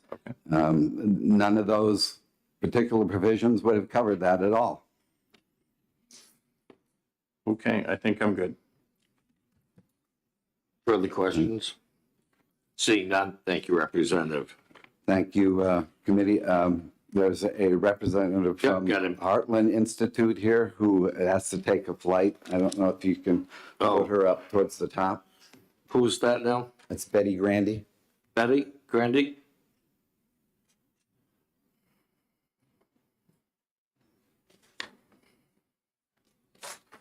Thank you, sir. We don't want you to miss your flight. Thank you. I don't want to either. I'm up against a really bad winter storm and I'm trying to get home early to beat that home so I see my family for Easter. Thank you, Mr. Chairman, Chairman French, and members of the committee. My name is Betty Grandy. I'm here to thank you for allowing me to testify. I am with the State Government Relations of the Heartland Institute. We provide national, state, and local elected officials with reliable and timely research and analysis on important issues. I was asked to come today, and I will provide you a digital copy of testimony with links to this testimony. I'm going to keep it on a briefer thing so you can look at the links yourself. This bill seeks to protect the people and businesses of New Hampshire from financial discrimination based on a non-traditional, non-financial, non-pecuniary factors. Until recently, banks relied traditionally on credit factors, adequate collateral, and strong credit histories. But something has changed. I've been working on environmental social governance issues, and it has various names you'll hear in topics as you do your research on this over the past 2 years, and currently I'm working with 20 different states over the last 3 months. I want to provide some content to help you better understand what the ESG movement is doing. The term ESG first appeared in 2004 in a report by the UN under Who Cares Who Wins, a financial sector initiative developed by the UN in 22 large financial companies, including Citigroup, Goldman Sachs, Morgan Stanley, State Street, and UBS. The ESG movement has continued to grow and now includes the majority of the world's largest corporations and accumulate so far in as the Davos Manifesto 2020. Several states, including Minnesota and Maine, have adopted policies and statutes to divest from the fossil fuel industry. Operation Choke Point is an example of how government and banks will collude to discriminate against legal businesses. An early test run of the public-private partnership took place of this political ideology. Federal regulators conspired to shut down payday loan lenders and firearm businesses, and Congress had to intercede. The national credit unions, they have stated that they are adopting plans to evaluate climate risk on all ag loans across the country. Now, there was a great pushback by local credit unions, and they're putting those regulations on hold, but they're still on the books to be utilized when they need to. The insurance industry. I come from North Dakota. I served in the North Dakota House of Representatives for 17 years. And our coal industry has seen on a quarterly basis, with no incident, the increase up to 30% of their insurance rates to put them out of business. Now, I bring that up because I find it very interesting in the state of New Hampshire, you being very oil-based for your heating and in those uses. Yet, if you look at what is happening to the prices with natural gas, and this is a little outdated, so the prices are low, but say where you've seen the blocking of pipelines because there's no capital from the major banks, that natural gas cannot be developed because of the blocking of capital by the big banks. So what's happening is it's having to be piped down through Texas, and then it's shipped out overseas, and you guys are importing from Qatar, Russia, Iran, and Trinidad, going from, if you could have had it in the United States at about $4.5 to now you're paying $30, because you have to do the roundabout import, which is a very interesting way of how the nat gas industry is having to deal with things. So let's go to the banking lobbyists. They've testified in several states opposing this type of legislation by stating that the banking industry does not use ESG or social credit scores when dealing with customers. Well, all we have to do is look at the major banks who are their corresponding banks and find out what do they say are their mission and what is their purpose. And they will all lay out for you very clearly that they are fully engaged in ESG. So the question would be to ask these banking industry, insurance industries and such, what do they do when their corresponding banks force them to utilize ESG scoring to their customers? And how are they going to deal with that if they're not yet doing so? We know it's coming because they're already doing it across the board. Another question would be, if you're not doing this and you don't plan on doing this, then why are you opposing this? It should not affect you, but it will safeguard your constituency if it does take place. This has been brought out also, and I will have the link for you to look at, is the ESG business is owned by Morningstar, and they have flat out stated exactly how they're implementing this. So it's all reportable. It's all there in their own words as to how they will be doing this. The issue of free market. Opposition to the bill will state that this is a free market issue. Well, you know what? It is true that an individual business can choose how and who to do business with. However, more and more, we are seeing the large businesses, the money-centered banks, and the insurance companies colluding to steer economic choices of citizens with the nodding approval of privilege provided to them by the government. That is not free market anymore. That is collusion. In Bloomberg's article on insurance industry efforts along these lines, it was raised as an antitrust concern. And this is something you would be ahead of the game on when this would be passed. In many areas, you become aware of the social credit scoring system of China. Now, this is not China. We are not China.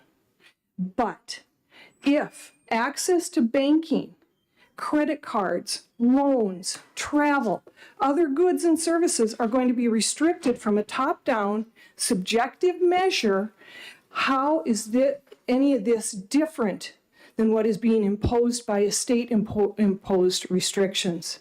The result of the individual citizen is the same.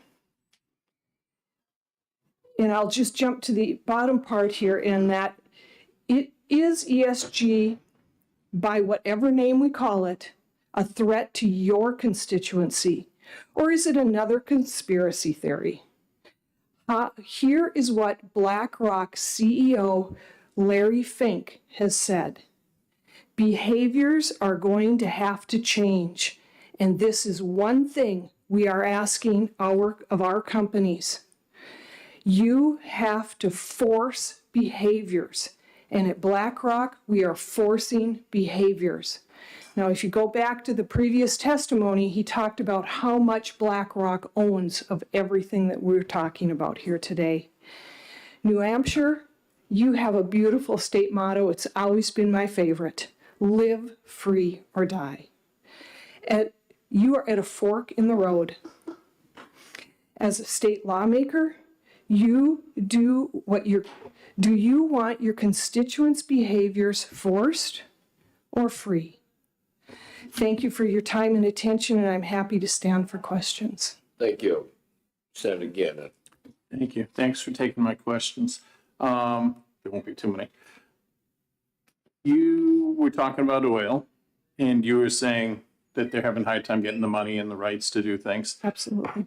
And I'm a drill guy. I want to burn natural gas cleaner, and we'll slowly get to the green energy. But I don't think we're there yet, and they're doing it too fast. So I'm not on the other side. But on the other hand, with Russian oligarchs, Putin's family, I do want to use their ideological, philosophical, and political views and opinions when we say we're not going to give you any loans all over the country. So I do see times when we are going to look at prohibitive discrimination tactics against philosophies we don't agree with. So when you're saying that we should never look at someone's ideological philosophy, political views, isn't that in conflict with that mindset that we could? Are you making the comparison? I'm sorry if I didn't get this right. I went too going to the long. Russia. I should have been much narrower in what I was saying. We'll just say the Russian oligarchs and stuff. So we're going to we're not going to do business with them. We don't like their ideology, philosophical viewpoints, things like that. So isn't that going against what you want to do? You don't want to look at someone's ideology.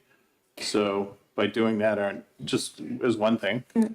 Well, the foreign policy is I think, a category of its own, and what we're looking at is more on your citizens' level here and how it's going to affect your citizens. And I'm actually under the philosophy of frack, baby, frack, because I'm from North Dakota, right? Sure. And right now, we have high gas prices.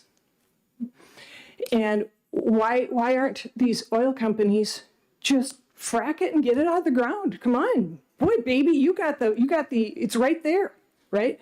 Well, they can't, because these corresponding banks of the bankers that you'll hear from today have that philosophy and won't allow them to. Quick follow-up. So if you're the North Dakota Bank, and I love the Sioux, great hockey team. Thank you. Go Sioux. Fighting Sioux are always tough for UNH and BC. So I want you to frack.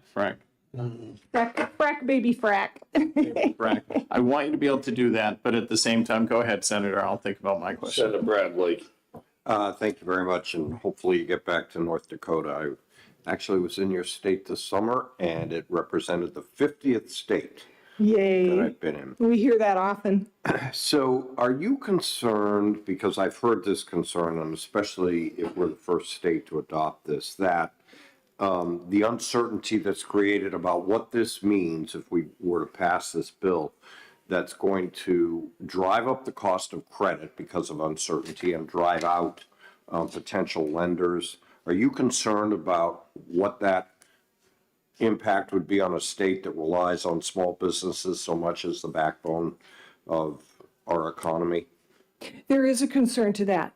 But my answer to that would be is that I would hope that passing this type of legislation will give your banks, your state level banks, the opportunity to push back at the corresponding bank, because by law, they have to adhere to what you ask them to do, and their corresponding bank would have to adhere to that.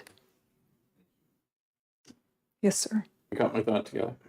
Okay, quick before you lose it. Thank you. It's my age. So we're back to oil in North Dakota. You and I like fracking. It's a wonderful thing. But on the other hand, if I'm a bank, I'm Christy Merrill, and I'm looking to give the loan. I'm looking at the future and where society's heading, and I see a big green sign. I see all the young kids wanting electric, solar, wind, hydro, and they may not be. And so they're saying, wow, this is a bad investment long term. And so you're going to sue them and say, you didn't give us the money because you're doing it for a policy reason. I'm going to say, I didn't do it because I think long term this may be a bad investment. So I think you're going to open a lot of lawsuits potentially because you're not going to like the outcome, and you're going to throw down the trump card and say, oh, you're discriminating against me. And they're going to say, no, it is a societal thing, but I see the tendency going less and less oil. So I'm investing long term as a banker. I'm going to stay away from that. And you're going to sue them for different reasons. Any question? Well, I'm afraid that when she was talking about her oil, that you weren't seeing that they're going to have a legitimate business interest for saying no, that they see down the line a green environment quicker than you and I do, and that's why they're not going to invest. And so you're now playing with the free market and their free decision making. Chairman French and Senator Gannon, Yeah, close enough. and members of the committee. The money now would be actually very easily paid back because of the high price of oil. So it would be a very, very good loan. Secondly, that and the fact that, and people that are not going to understand the oil and gas and the fracking, there are ducts in the ground. Those are drilled holes that are unfracked. And so it is accessible very quickly if the money and assets were there. Technology has not caught up with the green energy, and people are becoming more and more aware of that. And I think that there's an understanding, especially in these times when we are seeing this high price and the problem that the high price of oil and gas is causing for our food and our food shortages. And going into this next growing season, our farmers are very afraid of what it's going to cost them. And until we can catch up with that with the nat gas, we're going to have food shortages that are very much so beyond what we're seeing at this time. Last question. Oh, no, go right ahead. Thank you very much. I just wanted to make sure you're awake. So if I understand the bill correctly, you're trying to say, and I am not a politically correct person if you haven't already guessed, I'm not green. I'm much more into using the products that we have, and I want to get green, but not for a while. I'm not into social justice issues. So I believe in treating everyone equally, not equity. And so I'm going to get a terrible social justice score. So is that what you're trying to stop here? Is someone like me going to get a Bank of America loan because you said that they were discriminating, and I won't get the loan because they're going to look at these factors? Mr. Chairman, absolutely. Thank you. You're welcome.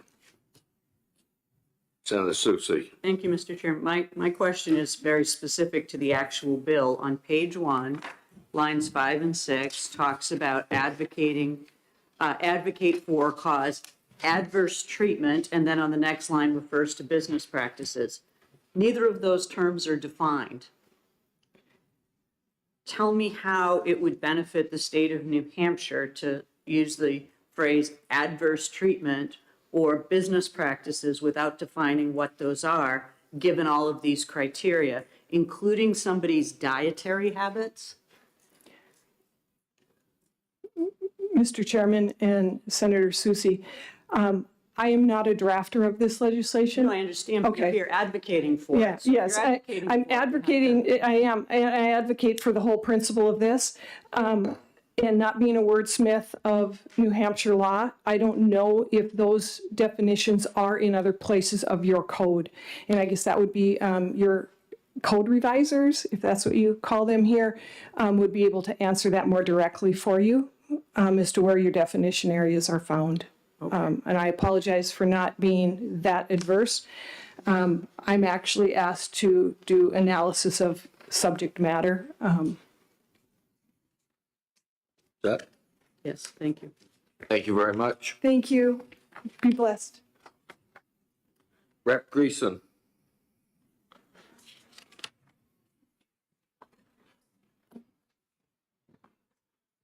Good morning. Good morning, sir. How are you this morning? Doing great. Well, thank you very much, and thank you for this opportunity to speak a little bit more about House Bill 1469. For the record, I am Representative Jeff Greason. I represent the 8 towns of Grafton County, District 16. I want to open my testimony by repeating the quote from Larry Fink, the CEO of BlackRock, which is the largest investment firm in the world, managing over $10 trillion in investments. And Fink said, behaviors are going to have to change. And this is one thing we are asking of our companies. You have to force behaviors. And at BlackRock, we are forcing behaviors. And I would hope that you would allow that quote to resonate in your mind as you hear testimony today and when you consider your vote regarding House Bill 1469, and ask yourself, who gave BlackRock or Vanguard or Citigroup or JP Morgan Chase or Bank of New Hampshire or Woodsville Guarantee Savings Bank or Mascoma Bank or any other bank or any other investment firm or any other financial institution, who gave them the authority to force me to do anything regardless of whether or not that something may be of some supposed good. One of the ways that BlackRock and these other financial institutions are presently forcing certain behaviors is through the financial system by imposing subjective and arbitrary non-financial standards and criteria on businesses, organizations, and individual people as conditions for consideration for investment, loan approvals, transaction approvals, account establishment, and much more. It's happening now, and it will get worse if we don't pass House Bill 1469. Now, before House Bill 1469 was even presented before the House Commerce Committee, I had the pleasure of meeting a lobbyist with the New Hampshire Bankers Association who told me the association was opposing this bill. He had some misunderstanding about what the bill would and would not do, but I offered him to take the bill, present it to his constituents, and give me feedback and their inputs in order to improve the bill and make it workable for them to answer any questions that they have, address any concerns they may have, while still maintaining its intended purpose of protecting consumers from the forcing, the likes of which Larry Fink mentioned. Now, this lobbyist never returned with any inputs, and when multiple public hearings were conducted, the only stated opposition to this bill was frivolous lawsuits.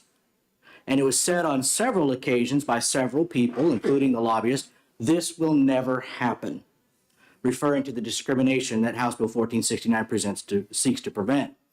But now that this bill has passed, these bankers are calling you with their sky is falling concerns about this bill. Banks are going to wail and gnash at their teeth over any legislation that does not allow them to keep all the money and control everything. If we didn't already have laws on the books requiring them to give people money back after they've deposited it, they would oppose such a law. If it were up to them, women would still have to get permission from their husbands in order to make cash withdrawals, and blacks would not be able to buy houses except in certain neighborhoods. Let me briefly explain what House Bill 1469 does and what it does not do. First, House Bill 1469 prohibits banks and other financial institutions from discriminating against people based on their political, philosophical, and ideological views and opinions. That should not be a standard by which financial account access or other criteria should be based. So it prohibits the use of non-financial criteria such as social media posts, internet browsing history, carbon footprint, the nature of business, political affiliation, and others to deny or discontinue services, to refuse investment, or to restrict access to accounts, to decline purchases, to reject loans, or any other services provided by that bank or financial institution. They have to use financial criteria. House Bill 1469 does not prohibit banks, etc., from being active in their communities and promoting, supporting, or sponsoring or otherwise advocating for social causes. If they want to donate to a local food pantry, they can donate to a local food pantry. If there's a homeless situation that they want to bring attention to, they can do that. Where the word advocate exists, it says they cannot advocate for adverse treatment of a person, organization, or business. It also says they cannot cause such adverse treatment. So they can't call for the censorship of someone on social media because that person said something the bank didn't like, or they can't freeze the accounts of a person because they happen to give to a charitable cause with which the bank disagrees. So they cannot advocate or cause such adverse type treatment. House Bill 1469 does protect bank employees from harm. If someone makes direct threats, even if that threat is on social media, the banks have the right to protect their employees, which may include discontinuing services to the person making the threats. They can also cooperate with police and testify against accused criminals. That is not advocating for adverse treatment.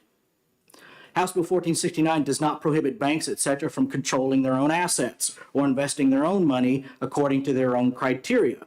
But it does prohibit them from imposing their criteria on everyone else, thus forbidding or preventing those people from investing according to their criteria or philosophy. They can offer it as a strategy. It's perfectly acceptable as long as it's a willful transaction, a voluntary transaction, but it cannot be imposed or forced. This bill does not prohibit banks, et cetera, from offering investments according to a particular set of criteria. It just prohibits the imposition of any particular criteria and the forcing of behaviors. So if you take a moment to look at the social credit score system that exists in China, you will begin to understand the system that is being established here in New Hampshire and across the U.S. if we continue allowing banks, et cetera, to force our behaviors. They can force what foods you can purchase by denying debit card transactions at the grocery store, irrespective of how much money you have in your account. We mentioned the dietary habits. They have already said, and by they, that's Larry Fink, TD Bank, JP Morgan Chase, all these signatories, they have already said by the year 2030, which is a little less than 8 years from now, you will eat less meat. They said you will eat less meat. Doesn't matter whether you like it or not. Doesn't matter what you care about. They have said you will eat less meat. They have also already said you will own nothing and you'll be happy. Perhaps I will own nothing, but I can promise you I will not be happy because my house is paid for and my cars are paid for. If you're going to take that away from me, I'm not going to be happy. They can force your driving habits by declining gasoline purchases. They can force your business to hire certain people by denying investments or rejecting loan applications until you have hired the people they want. They can freeze your accounts if you donate to the wrong organizations, such as what TD Bank has recently done. There is a credit card now that was mentioned previously that will limit your purchases based on your carbon footprint. Now that credit card is voluntary now. Wait till it isn't. These banks are in partnership with big tech companies and the federal government. They call these public-private partnerships. And they are forcing our behaviors according to their philosophy or worldview. They will determine how you behave, and they will weaponize the financial system against you to force your compliance. And it's not a future threat. Larry Fink made his statement about forcing behaviors 5 years ago. This forcing is already affecting the petroleum industry and the firearms manufacturers and sellers. This forcing is already affecting meat, dairy, and other food resources. And this forcing has prompted the legislatures of 28 states and counting to start taking action because it can happen, because it is happening, and it will only get worse. Remember, behaviors are going to have to change. And at BlackRock and TD Bank, and Bank of New Hampshire, and Mascoma Bank, and all those other places, we are forcing behaviors. So I hope you will support 1469 and pass strong protection for all of New Hampshire's residents and businesses from the weaponizing of the financial system against them. Thank you. Thank you, Representative. Any questions? Senator Susie. Yeah, a couple if I may. Referring to the text of the bill itself, Representative, lines 5 and 6 refer to adverse treatment and business practices. I'm not aware that that's defined anywhere else in the chapter, and I didn't see a definition in this bill. Okay. Isn't that a concern if if somebody is claiming that they had adverse treatment without a definition of it? That could be that could be a large person sitting in a chair with arms that's uncomfortable. That could be. The Attorney General's office, when they testified, mentioned that discrimination can be very difficult to prove. And while that may be the case, that's part of the reason why the enforcement of this is under the consumer protection portion of the law. If a person believes they are being discriminated against, then they can show how that they are being discriminated against. It comes down to the wisdom of a judge or a jury to determine whether or not the actions taken is an adverse treatment based on this discrimination. And so their business practices are, how do they operate their business? It's their business practices. We understand what business practices are. We loan money, we make investment recommendations, we open accounts, we're a savings bank, whatever those services are, whatever those business practices are. And if we're going to utilize those our business practices against you based on this non-financial subjective arbitrary criteria, And if the person can show that that was discriminating against them based on this arbitrary standards, then they would have a case. But the evidence, the weighing of evidence and all that, that's all done in a court of law as to whether or not they can. Again, it's difficult to prove discrimination, but it can be done, and that's the mechanism for it. If I may, so about 20 years ago, this legislature, in its wisdom, in an effort to try to make New Hampshire a more consumer-friendly state, remove some of the provisions of the Consumer Protection Act over insurance and banking and other financial institutions, recognizing that these were some of the most heavily regulated entities. And this legislation seems to seek to reinsert that. So won't that only cause more litigation? If you reinsert that into the Consumer Protection Act, you're now creating a whole other cause of action. We're not actually adding anything to the Consumer Protection Act as far as anything that has been removed. What we're trying to show is that discrimination is not going to be tolerated. Just like if they can't discriminate because you're a woman, you can't discriminate because you're black, you can't discriminate because of what other standards that we have determined that they can't discriminate. Redlining was a practice for many years. Whether or not it was on their books, discriminate against blacks, it didn't have to be on their books. What they did, their actions showed they were discriminating against blacks. And so legislatures went about saying, you can't do that.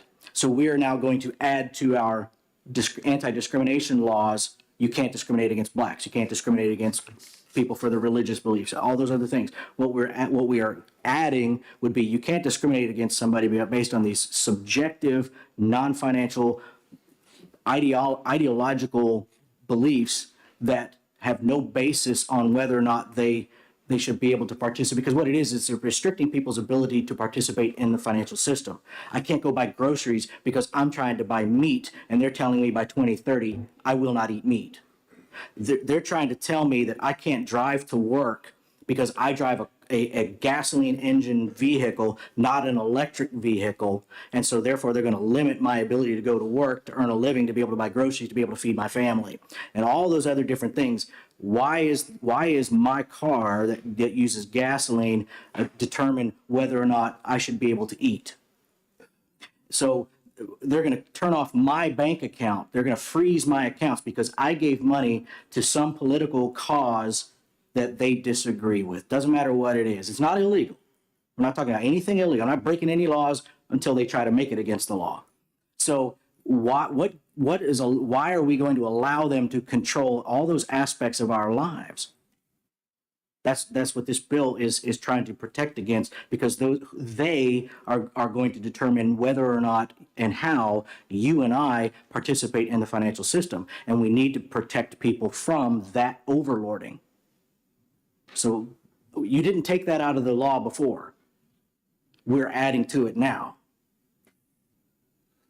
Representative, I just one further question. First of all, I think as a consumer, I can make choices of whether I want to do business with a bank or with a credit union. But as a person who lives in New Hampshire, my understanding of the banking system is we have all these laws on the federal level and the state level to prohibit discrimination. But when I go for a loan, I tend to deal with New Hampshire-based entities, whether it's a credit union or a community bank, because there are New Hampshire people sitting around a board table whose fiduciary responsibility it is to ensure that they protect the money of depositors and take many factors into consideration before making a loan. How does this jive with their fiduciary responsibility if you're basically precluding any number of things that they can't even talk about around a board table when they're contemplating making financial decisions? Well, thank you for your question. Not everybody uses local banks.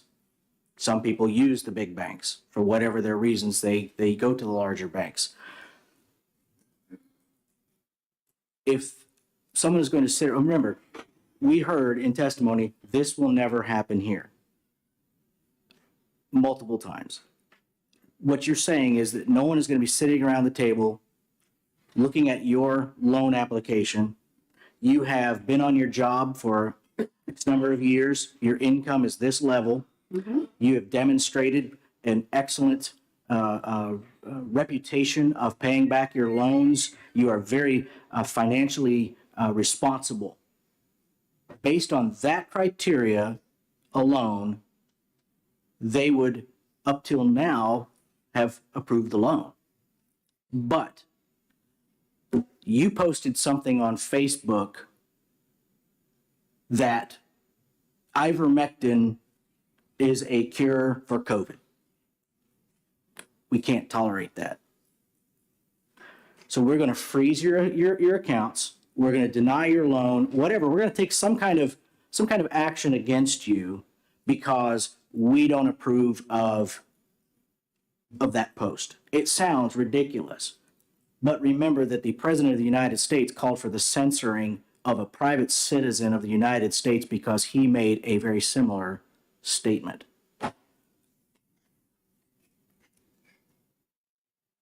If they're using financial criteria to evaluate your financial situation, that's the way it should be. But when they determine that you eat too much meat to determine whether or not you'll have access to money in the financial system, that is not financial criteria. And they're doing that. Senator Bradley, did you have a question? No. Anyone else? Sure. I wasn't coaching you to do it, but.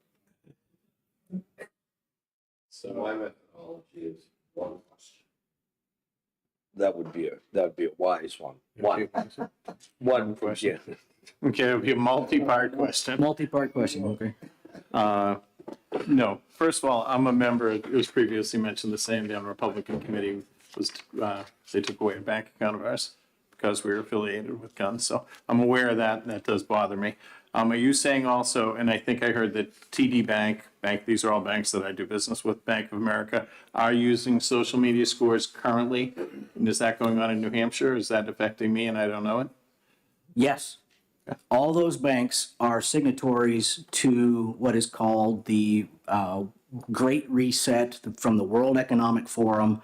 The United States government is officially a participating partner in that as well. Executive order signed by the President of the United States in, I believe, October of 22. I don't remember exactly what or 21 maybe. So we are participating. John Kerry is the official envoy to that organization. And those banks have signed on to the use of environmental, social, and governance scores. They don't use the word against, but they do in their writings say to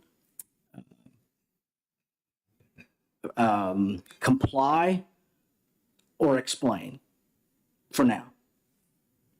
It's forced compliance, and they've all signed on to it. Thank you. Yep. Thank you, Representative. Representative Vos.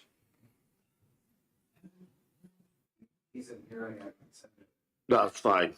I think we'll hear enough from people today. Thank you. Glenn Perlow.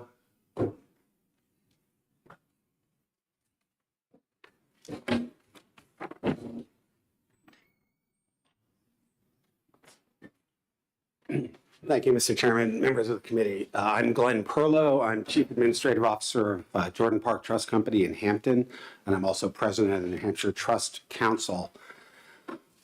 Boy, I've had a lot of things going through my head, and they keep changing as I hear different testimony and viewpoints. I'm going to say something general and something specific, if I might. Maybe I'll start with the specific. Many members of the Trust Council are non-depository chartered trust companies in New Hampshire. That means then banks.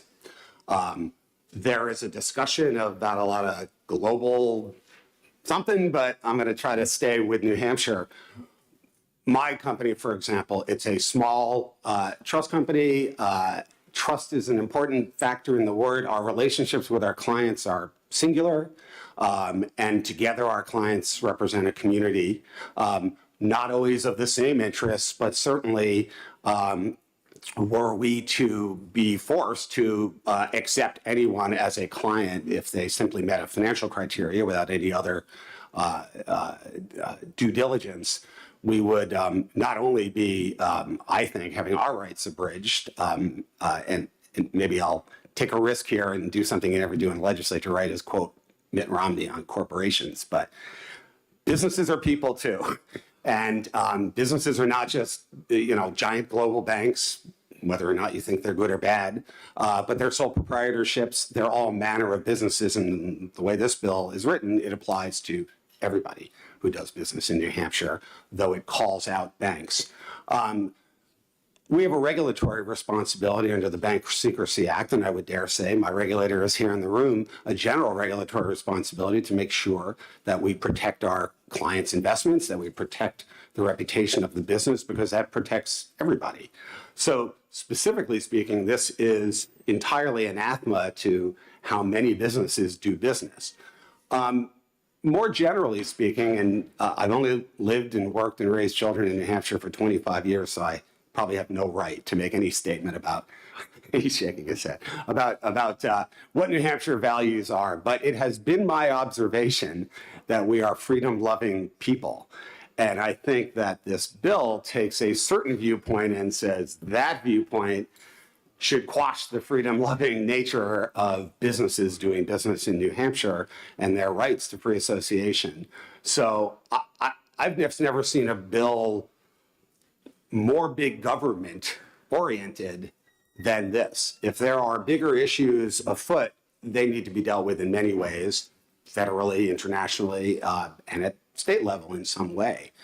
But this kind of conscripts businesses in New Hampshire into a battle that they may not in any way have chosen, and dictates to them who they can do business with. It doesn't make a lot of sense to me in the background, and I think something Senator Gannon said in an earlier hearing this morning about signal sending, and this would be the worst sort of signal to send to a state that's trying to grow and trying to grow business, to throw this roadblock and potential hole in the ground in which to drop simply by doing what we're either required to do by law or what is our right as independent businesses.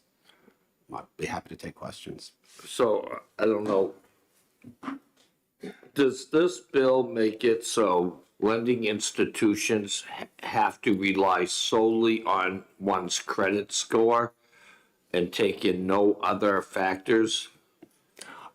I would defer to the banking representatives. As I say, trust companies are banks, but certainly my reading is and I think from the testimony prior, that would seem to be the intent, to somehow put a financial only criterion. I can tell you, I will tell you, and I can't use names or specifics, but we have certainly decided not to do business with clients. And you hate to go to the most extreme examples, but I think each of us has a boogeyman who we would not want to be forced to do business with.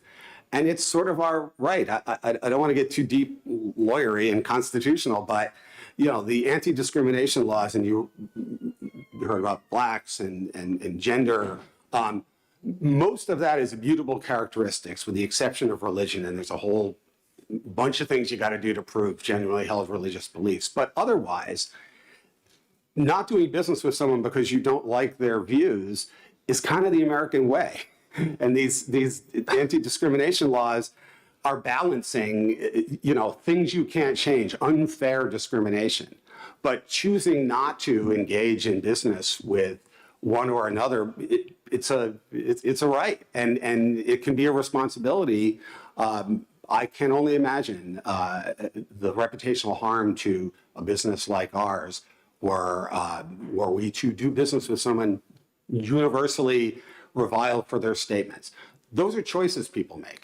And everybody has the right to any ideology that they have.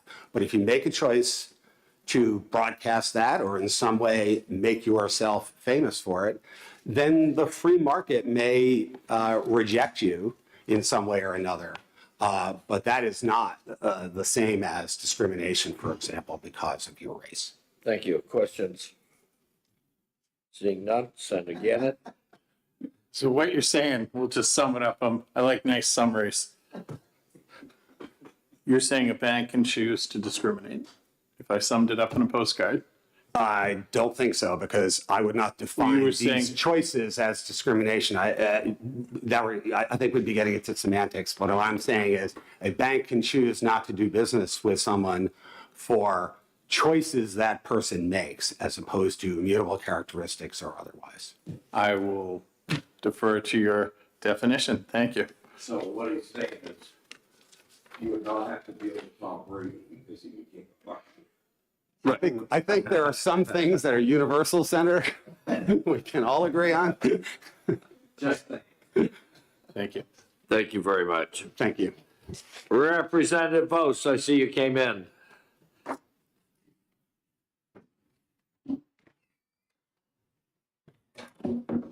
Yes, good afternoon, Mr. Chairman. Good afternoon, my honorable colleagues, or morning, I guess it's still morning. Seems like afternoon to me because we're taking a break in our committee. For the record, Representative Michael Bose, representing Rockingham, District 9. I serve as chair of the Science, Technology, and Energy Committee in the House. And I'm here to address one issue with regard to HB 1469. You've heard a lot about it already this morning, I'm sure.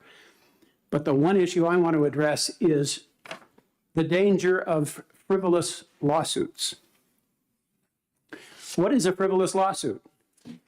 A frivolous lawsuit is a lawsuit that has no legal merit.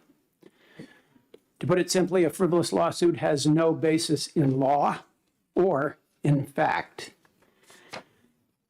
Now, a lawsuit can have merit, but the other possibility is a lawsuit has no merit.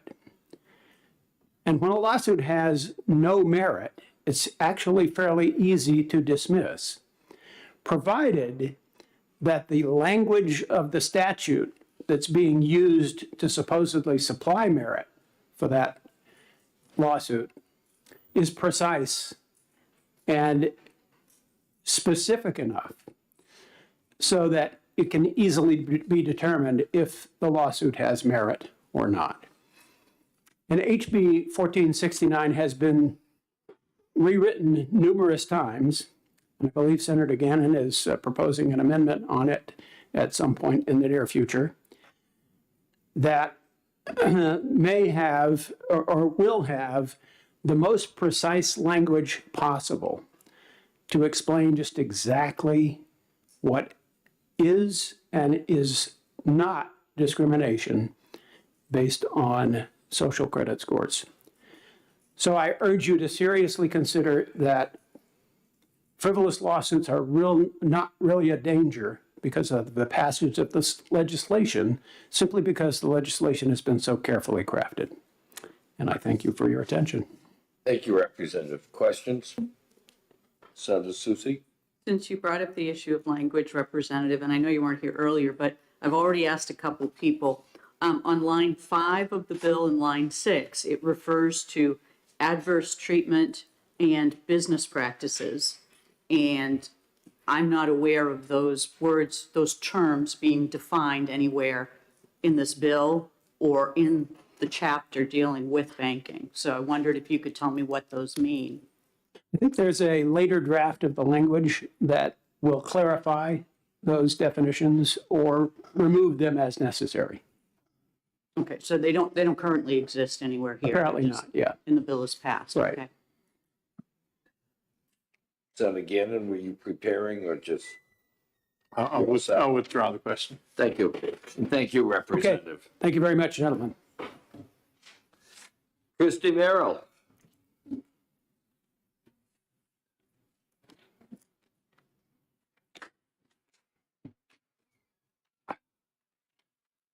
Good morning, Honorable morning. Chair and members of the Senate Commerce Committee. My name is Christy Merrill.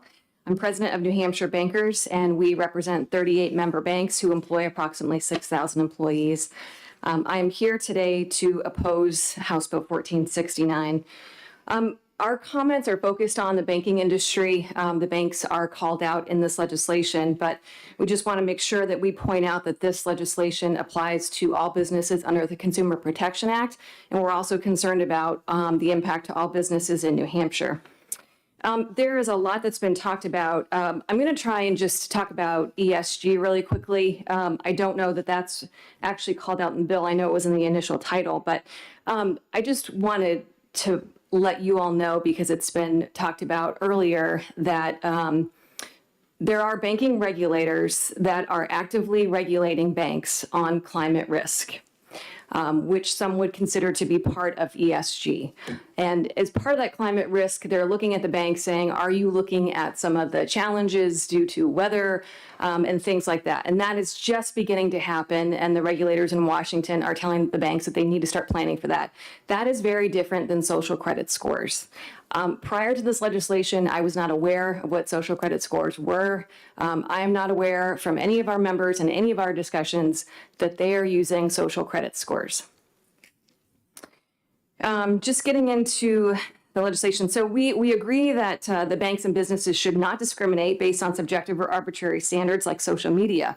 But we are concerned about frivolous lawsuits, which has been talked about earlier. And if this bill will pass, if this bill passes, we believe this will result in increasing the cost to do business here and increase lending costs, which will be felt by the consumers at a time when interest rates are rising.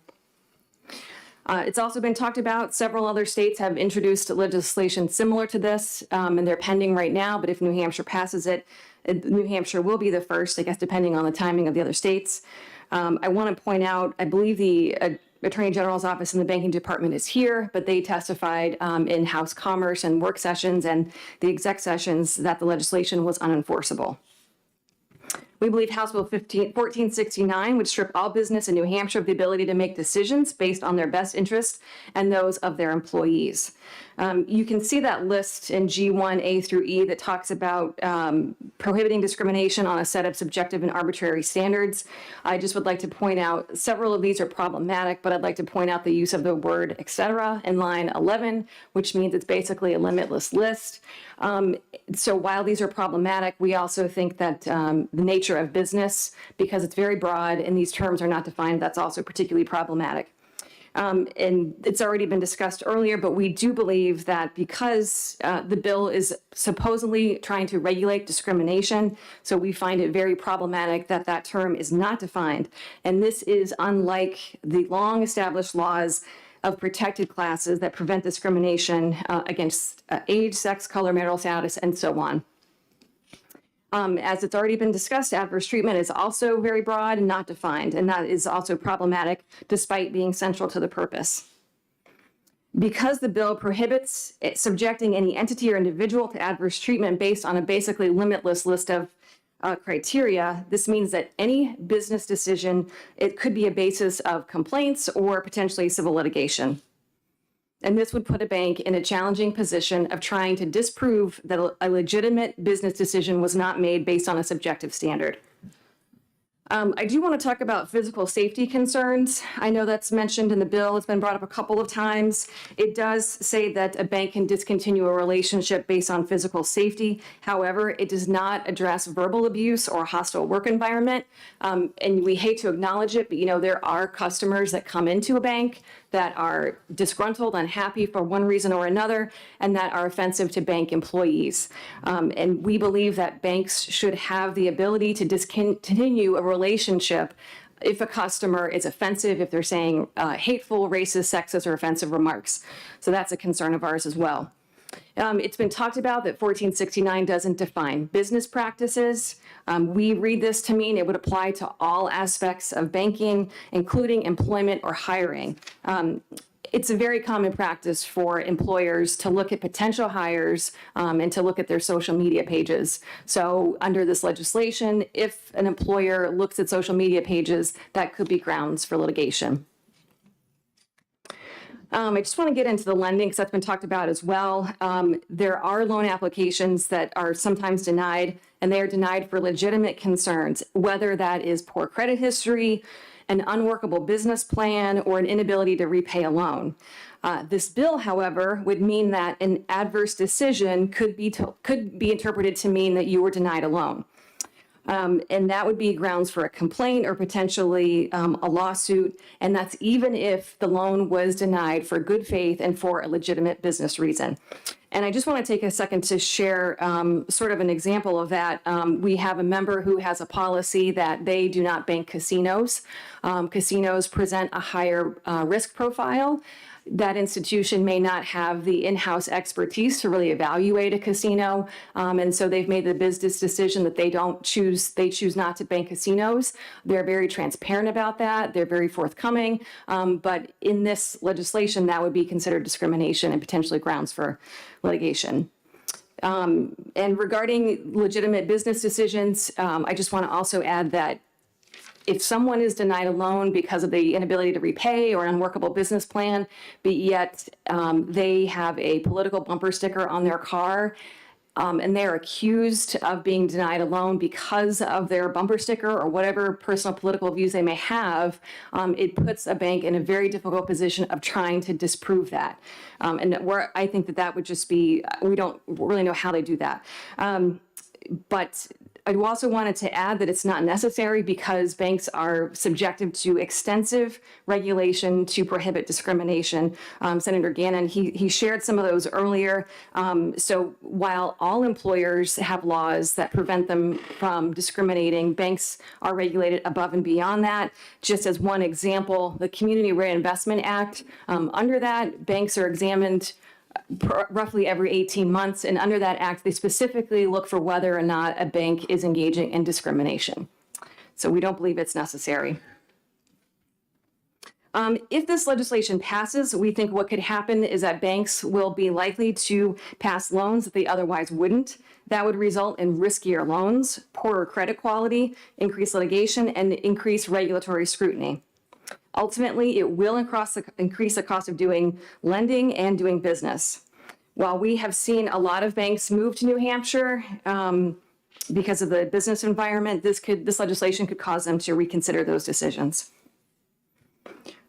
I also want to just add that there are certain federal laws and regulations which actually prevent a bank from disclosing to certain entities, and they're not able to say why if they turn down certain loans, if they stop a relationship, like for example, the Bank Secrecy Act, if they suspect money laundering or things like that, they've got to disclose, they have to terminate the relationship, and they are prevented from saying why.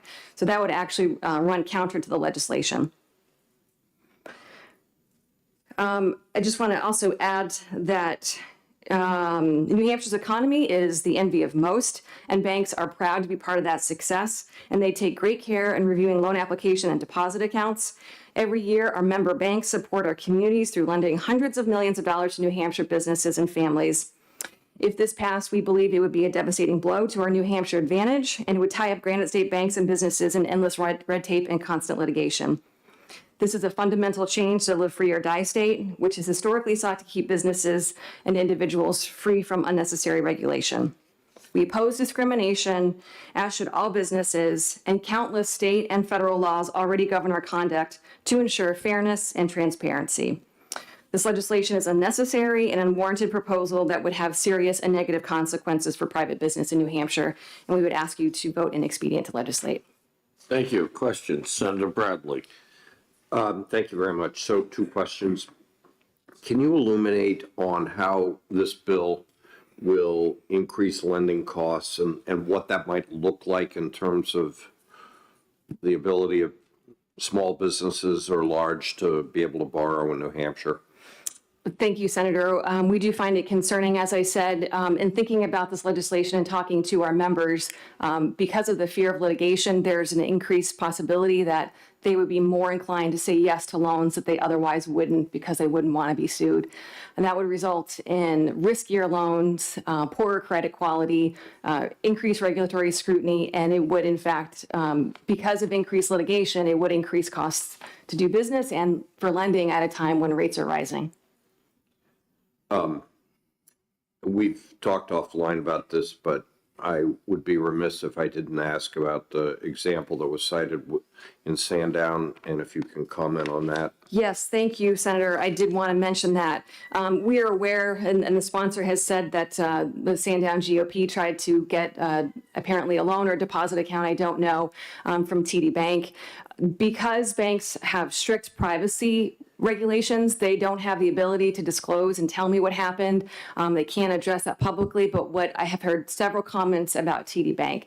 And so what I would encourage each of you to do is ask us if we can try to dispel that. But I would just say if you were to do a search of TD Bank or Bank of America, you will see that they do bank the gun industry. I know that some don't like that.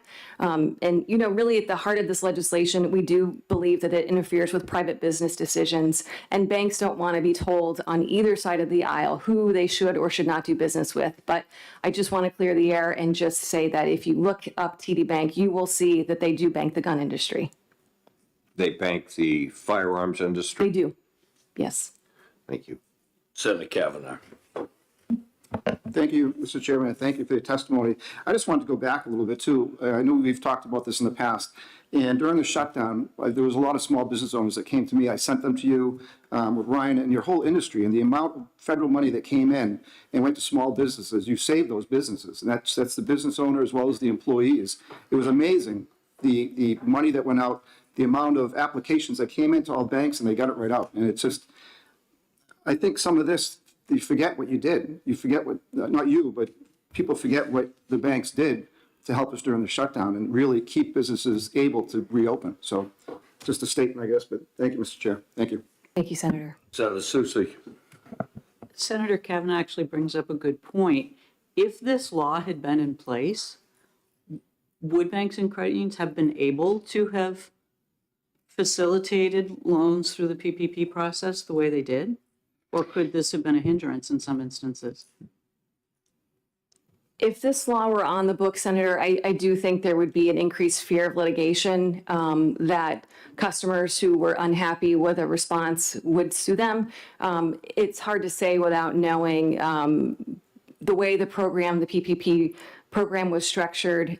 They really didn't do any underwriting or things like that. It was basically a set of certain criteria that a borrower had to meet, and they were really just sort of the conduit. So they didn't go through your typical underwriting process for other loans. But I do think that the litigious nature of this would have been harmful to that. One further question, if I may. You've mentioned that this legislation has the potential for increasing costs for lending, and that banks would, in some cases, feel forced to do more lending. Would the opposite be true, that some would say, well, we're just not going to lend at all in some industries? Thank you for the question. Yeah, thank you for the question, Senator. I thought about this, actually, this very thing, because I said to myself, okay, you know, this legislation could result in two things. Banks are going to say yes all the time, or they're going to say no.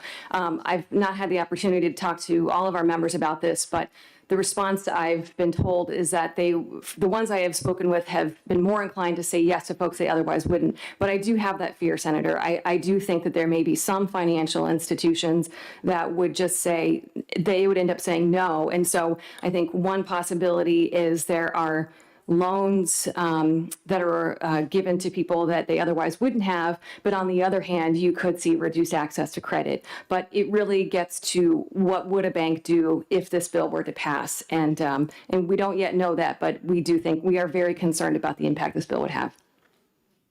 Just, your association includes both very large banks, commercial banks that have been mentioned, but also very small, local, single location banks as well. Yes. And in either case, in the smaller banks, it's been my experience that it's local people who serve on those boards and are making those decisions, who might actually have firsthand knowledge of someone they're potentially lending to. Would this potentially preclude some of that firsthand knowledge, helping to inform the decision of whether a loan is worthy or not? You know, it's an interesting question, Senator, what the impact would be to directors, because you're right, they are people that live in the community, that sit on those boards, that participate in loan committee and things like that. So I definitely think that there could be an impact. Senator Gannon. Thanks, Senator French. I'll be brief. Thanks for taking my question, Ms. Merrill. Again, I'm here as a fact finder, and I probably have my own biases up here. But truthfully, on this one, I see both arguments. Just one little thing. Representative Vos brought up, he's talking about, and you've brought up many times, frivolous lawsuits. And he brought up, he might not have used the word, but a summary judgment. You have tons of lawyers. So if there's no issue of material fact, these frivolous lawsuits will be gone in a second. You'll just have your lawyer go in, motion for a summary judgment, boom.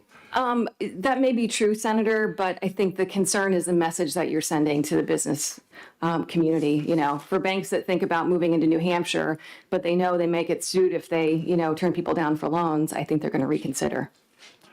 So while I sympathize with your position that I want to keep New Hampshire the best place to live, work, and raise a family, I want banking easy, I want all those things. I also do, though, and do you see the other side's argument that they look at the whole world around them now, they can't go to Disney World without a woke agenda. They see that now I'm going to get a bank loan, and if I'm not green, I'm not Black Lives Matter enough, if I have any difficulty with any of those things, I'm going to get a lower social score, and they're going to use the financial ideological metrics to impose this agenda on me. Is there anything here that we can we save the baby and throw out the bathwater? Can we do any of that? Is there anything good here you can save and live and work with? Senator, I would defer to the wisdom of the committee in terms of what that would look like. But, you know, like I said, initially, I'm not aware of social credit scores. I didn't know what they were. I'm not sure of any banks that are using them. I understand that there are those who are opposed to businesses who agree with ESG sentiments. I would just say that I think Glenn Perlow testified earlier about, you know, how businesses do make their decisions here and they choose to work with people they want to work with and certain values that they agree to. So I think ultimately, if customers don't like what their banks are doing and where they are, then I think there are a lot of options for them to look at. Last follow-up? Really brief. Okay. Okay. So here's my little Mickey Mouse credit card, which there are Mickey Mouse credit cards, Senator. And so I don't agree with a lot of their new agendas in the last month or two. I know they're not the issue. I know it's Bank of America or somebody is behind the card. I realize that. But from what I've heard in testimony, Bank of America and TD Bank are using these social media credit scores. And I might go home because I said the wrong thing and I'll be off Twitter or something tonight, which I hardly know about. But so you are aware, though, or are these people testifying in error that TD Bank and Bank of America are using social media scores to decide whether I get a loan or a credit card in New Hampshire? They're operating in New Hampshire. Some of the previous sponsors spoke to various global agreements and things like that. I can't address that. I don't know who signed them and who hasn't, Senator. But what I can tell you is that there is a distinction between environmental, social, and governance values that regulators are looking for and social credit scores. And I'm not aware of banks applying social credit scores to evaluate their customers. Thank you very much. Thank you. You're welcome. I'd like to hear from the AG's office, Brian Townsend, please.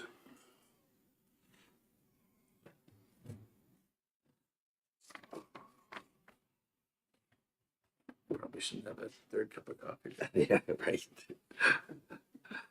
Good morning, afternoon, morning. Still morning. Good morning. My name is Brian Townsend II. I'm a Senior Assistant Attorney General with the Department of Justice. I work in the Consumer Protection Bureau, more specifically in the Elder Abuse and Financial Exploitation Unit. There's been a lot of talk today. First, I want to say we are neither in support of, we're not in support of or in opposition to this bill, merely just to provide some concerns that we have with the current language. And that's really twofold. The first is we are charged with enforcing the consumer protection law. And as Senator Soucy stated before, that is outside of the banking laws. We do not regulate banks. We do not regulate financial institutions. We do not regulate insurance companies. Our problem with this bill is that it regulates far more than financial institutions and insurance companies. It regulates all businesses. And by inserting language in the Consumer Protection Act, it makes it an unfair and deceptive act or practice to engage in this type of conduct. That is, to discriminate against, impose as a precondition, advocate for, or cause adverse treatment of any person, business, or organization. One of the biggest problems we have, and one of the biggest problems I have as a prosecutor in any enforcement, is the lack of clarity in the statute. And the important part here is that discrimination imposes a precondition, or really more problematic, adverse treatment is not defined anywhere in this particular statute. Now, there are other statutes, such as the Human Rights Act, that define very specifically what it means to be a discriminatory act or practice, and that involves race, gender, things of that nature. So it would be really challenging for us to, in any sense, deal with the complaints that would come streaming in as a result of the passage of this act, to act on that. And we've talked a lot about civil lawsuits here, but what there hasn't been mention of is the criminal aspect of this. There are criminal penalties that are applied under the Consumer Protection Act. It could, it's a Class A misdemeanor potentially for a violation of the Consumer Protection Act for any person, and a felony for any business. So a person theoretically would be subject to, up to imprisonment of a year for violating any portion of this law if it were to pass. One of the biggest problems here too is with the inclusion of dealing with an entity's ideological, philosophical, or political views. The way I read this, it would prohibit any business from treating a person adversely, however that's defined, based on the business entity's own ideological view, own ideas, essentially. That would prohibit a whole host of conduct. And even if it doesn't prohibit it, businesses would be nervous and, in my view, afraid to act in certain circumstances for fear of litigation or criminal penalties. In addition to the enforcement problems with this statute, there's also the expense. With a lack of clarity comes expense. And what would happen if this is passed is almost certainly it would increase the number of complaints that we receive on a weekly, monthly, yearly basis. We have to evaluate, and we do evaluate, each and every complaint that is filed with the Consumer Protection Bureau. We have to act on that. We have to make decisions internally, whether to continue in those investigations, how to continue, whether we proceed civilly or criminally, and then we have to investigate those cases. And it is incredibly difficult when you're talking about terms such as discrimination, or whether a business entity acted on adverse treatment due to someone's social media posts, to get inside the business entity's head, the owner of the business's head, and make that determination. I mean, in each and every one of these cases, are we going to go into a business and get a search warrant for the individual's phone to see if they were looking at the customer's social media posts? I mean, that's sort of the problem that I see here. It's really the overbreadth, the lack of definitions in this statute, and the added expense that would come as a result to our office. I'm happy to address any questions. Thank you. Questions? Thank you for coming. Thank you. Do we still have the banking department with us? Come on.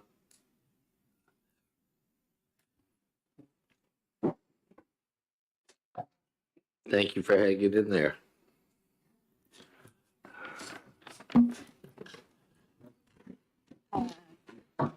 Good morning for another few minutes. Good morning. My name is Amelia Galdieri, and I'm the bank commissioner for the state of New Hampshire. With me is Seth Zaracki. He's our new general counsel. Thank you for hearing my testimony today. So I had some pre-prepared things, but I think given what's been said, I'm going to start with some clarification. So I thought it might be helpful to talk about what the banking department does. The banking department is charged with supervising, for the purposes of this bill, state chartered banks, credit unions, and trust companies, as well as licensed consumer credit entities. We have no jurisdiction over federally chartered banks, national banks, such as TD Bank, Bank of America, or really any other. I guess I heard in passing some New Hampshire chartered banks, but in terms of the people who are mostly being focused on in prior testimony, we have no jurisdiction to bring an enforcement action against them. So the first whole part of this bill would only potentially be enforced against state chartered banks and credit unions, trust companies, and the like. So when you hear about Bank of America, they're federally chartered, we have no jurisdiction over them. Another thing that was mentioned a lot was ESG scores, social credit scores, and the like. It was taken out of a previous version of this bill, any reference to those. But I do want to mention that under the Fair Credit Reporting Act, if there was an institution that was pulling a credit score or a social credit score or whatever you want to call it, it would likely need to be disclosed to that consumer before they pull the score, as well as if it was the reason for denying a loan or any sort of adverse action. So at the banking department, we're unaware of that scoring being used in any circumstances. We've received no complaints about it. Generally speaking, we've received no complaints about anything that's been mentioned here today. So just as some background that's already been talked about. The banking department has no position on the underlying policy of this bill. I'm just here to talk about some concerns that we noted and to clarify things and to answer any questions you might have. In terms of our concerns, it's kind of nice, I guess, to go at the end because most of the concerns have already been addressed. So I'm going to try not to be too repetitive. Generally speaking, we're concerned about the enforceability of the statute, reputational risk to the state of New Hampshire, and the chilling effect of this statute on financial institutions doing business in this state. So the enforceability, I think, was very nicely addressed by the representative from the Attorney General's office. But to just kind of put the banking department spin on it, whether a practice is discriminatory is a highly fact-driven analysis that require the department to look to whether the financial institution had some rational or reasonable basis to act that was not related to any discriminatory intent. I think there was a number of examples that were brought up that would kind of get at this issue of why that's very difficult to enforce in this statute. So the casino example, I think somebody mentioned banks not wanting to do business with the casino because of the increased costs associated with casino banking. The marijuana example that was cited, the Gammon Bank example. Basically, any situation, if this bill was passed, any situation where something did not go, was not approved, basically, would subject that institution to a potential complaint under the statute. And then the banking department would be charged, if it was a state chartered institution, with investigating that complaint. And I think Mr. Townsend had a good example of what that would look like in practical terms. Banking department staff maybe trying to get figuring out if the bank looked at phone records of Facebook. It would be very difficult and time consuming. And ultimately, in a lot of instances, there would probably be a legitimate business decision for the action that was taken that the consumer is complaining about. So that's kind of the enforceability issue in a nutshell. With regard to reputational risk, I think it's related to the enforceability issue. We're going to potentially see a flood of consumer complaints related to this. And unfortunately, we're not going to be able to take action on those because of all the reasons that have already been discussed. We're certainly going to look into them. It's our obligation to look into them and expend resources looking into them. But at the end of the day, it's highly unlikely that we would ever be able to take an enforcement action under this statute. Particularly all the institutions that I've heard mentioned, we would take those complaints and forward them to the federal regulator. So that's a huge reputational risk, I think, to the state of New Hampshire, because you're going to have a lot of rightfully so confused consumers and, frustrated banking department staff who want to do a good job and help consumers because that's our mission. So I think that's a big problem with this bill. And then finally, just generally, and I think it's already been discussed, the department is concerned about the potential chilling effect that this bill would have on banks wanting to come into the state and do business, particularly the formation of potentially new banks that are chartered by the state of New Hampshire. We have one of those applications pending right now. We've had a couple recently. Certainly, they don't come along every day, but we would hate to see those people who want to come to New Hampshire and do business have this legislation create a chilling effect on their ability to do that business. So I'm happy to answer any questions. Great, thank you. Questions? Seeing none, thank you very much for coming. Thank you. Steve Bauer?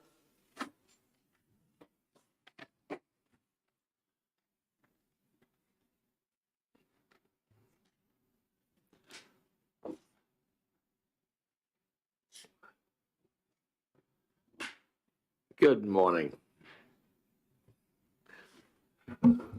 Good morning, Mr. Chairman and Senators. I'm Steve Bauer. I'm the Executive Director for the Mortgage Bankers and Brokers Association of New Hampshire. We've been together for 37 years, and membership consists of 75 companies that employ thousands of people and also touch tens of thousands of New Hampshire consumers. A lot of my testimony has already been mentioned.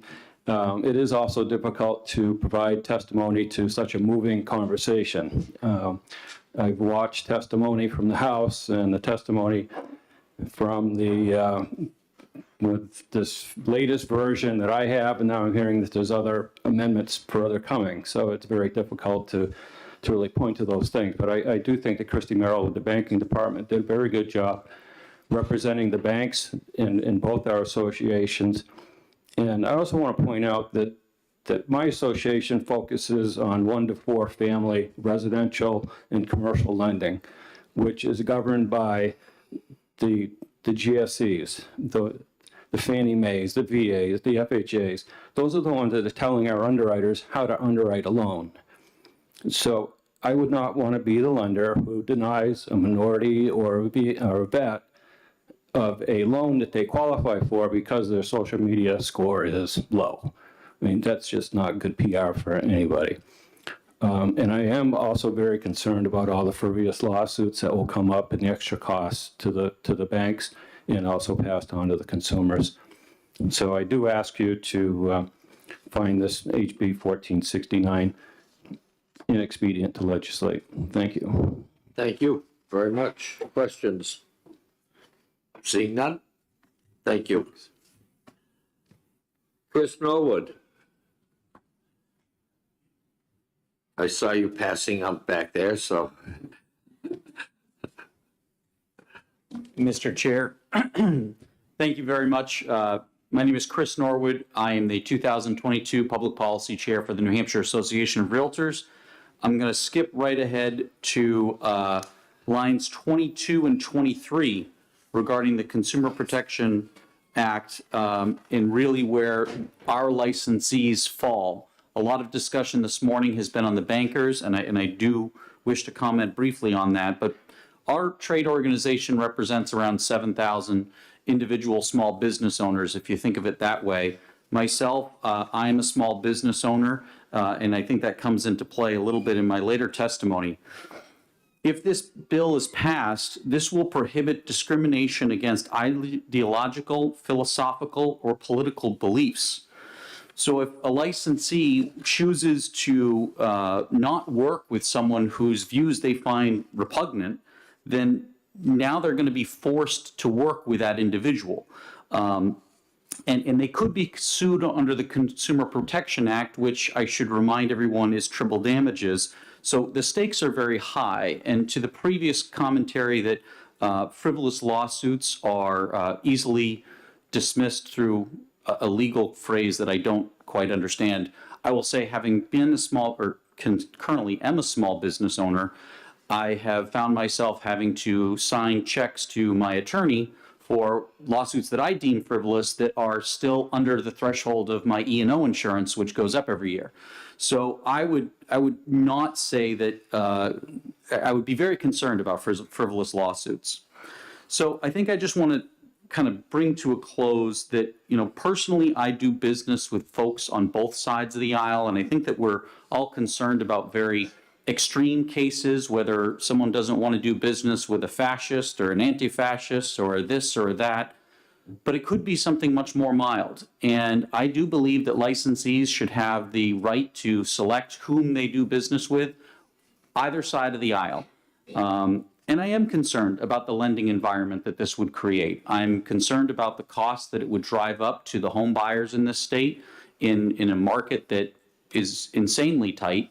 And even if it wasn't as crazy expensive as it is today to own a home, I do think that that's an added burden to homeowners that we should not pass along to them. So I thank you, Senator, for the opportunity to be brief. And thank you for waiting. Questions? Seeing none, thank you very much. Thank you all. It was too late. Mike Crone?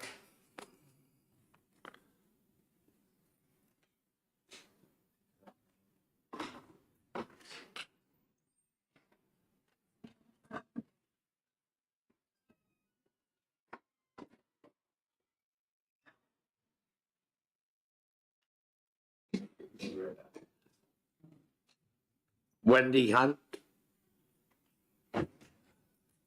You're here. Well, it's still morning too. I'm sorry. It is, just barely. I'm going to be brief because I'm sure everybody's getting a little hungry. No. Some copies for you.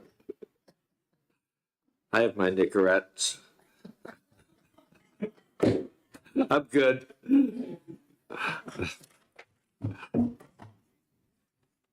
Good morning, Chairman French and members of the Senate Commerce Committee. My name is Wendy Hunt. I'm the President and CEO of the Greater National Chamber of Commerce. While the Chamber is nonpartisan, we seek to promote a healthy business climate and economic future for our members.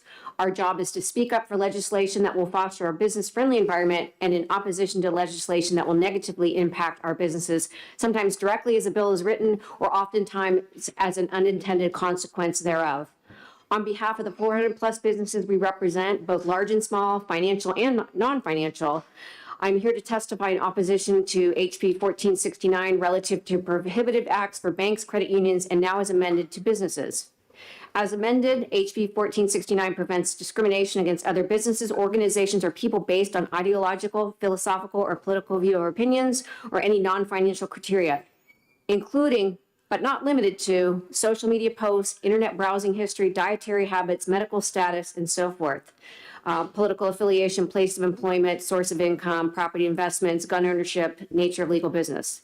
There's an exception for cases, as we know, when it's necessary for the physical safety of the person, business, or employees, and business employees. What is of biggest concern to the Greater National Chamber of Commerce is the unclear language within this bill, which states, including but not limited to. Such overly broad language opens up a business to frivolous and expensive lawsuits being brought against them. As written, this bill is a lawyer's delight. And I might note, I'm a lawyer myself, licensed in Florida. So I think I get it. Frivolous or not, businesses will still have to pay to defend themselves from them. And if you've ever been on the receiving end of that, I think you'll know what I'm talking about. It would also be the position of the Greater National Chamber that businesses should have the flexibility to run their businesses as they determine best without undue legislative interference. Current events are a good example of this. If a business does not want to do business with a company that sells Russian products, they should not be forced to do so.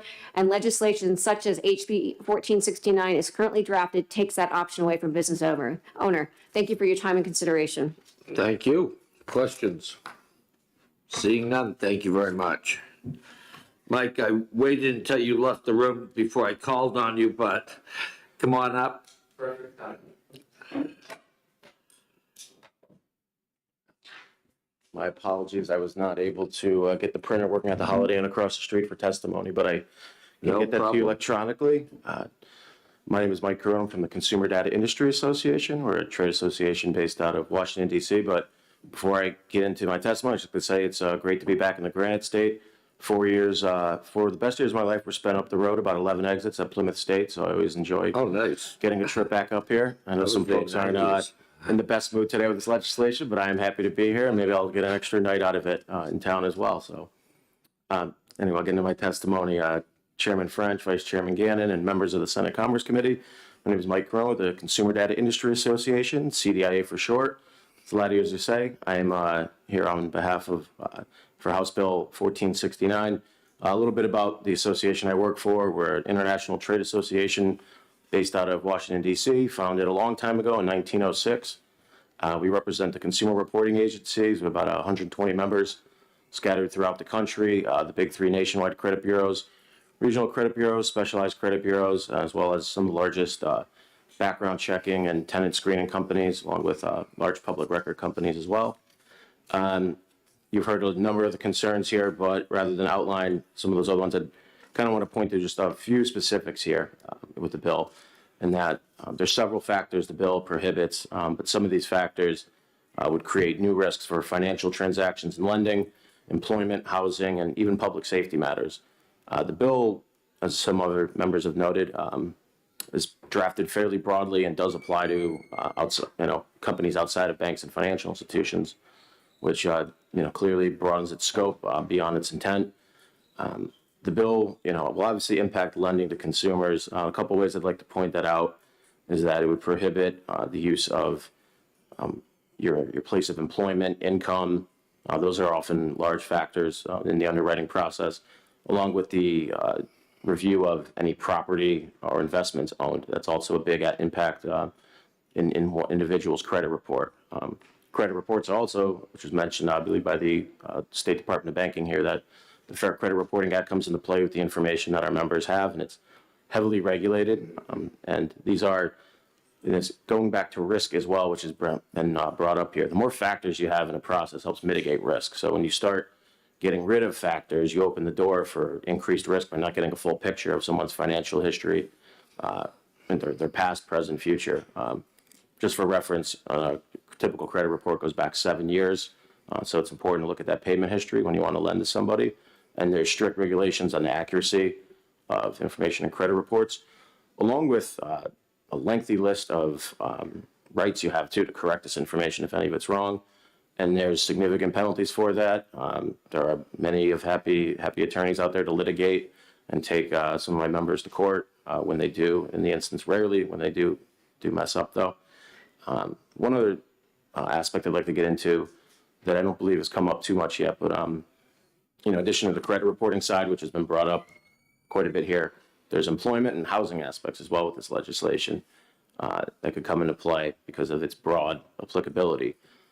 There's information that, if you're a prospective employer, whether no matter what size really, but even if you have a specific mission, let's say nonprofits or religious and faith-based organizations, volunteer groups, you might want to do a deeper dive into somebody to make sure they're not counter-aligned to your agency's mission or your clientele. The same will go for housing too. If you have, certain parts of the country, we know certain religions and ethnicities have a higher population there.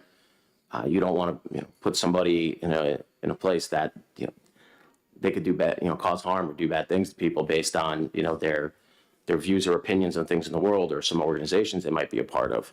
These would often be extreme examples, but unfortunately they do happen. I'm not a big fan of reading the news all the time, but when you do, you hear about some stuff that you think you'd never read about. It's unfortunate, but my member companies want to prevent that stuff from happening, and having access and providing access to information to employers, religious groups, housing providers, it helps them mitigate their risk, which is a public safety matter, really. And in closing, I'd just like to highlight some other aspects of the work my members do and that apply to some of the other folks that have spoken today. In addition to the Fair Credit Reporting Act, there's also Federal Gramm-Leach-Bliley Act and the Equal Credit Opportunity Act. All of those heavily regulate financial institutions. Specifically, the Equal Credit Opportunity Act is designed to stop any type of discrimination against anybody. So, in closing to that, CDIA is opposed to the bill as currently drafted. I don't want to get into the whole social credit scores and ESG scores because that would take up quite a bit of time to discuss, but I'm happy to answer any comments or questions you may have. Thank you. Questions? Good. Thank you very much. Thank you for your time. Kristen.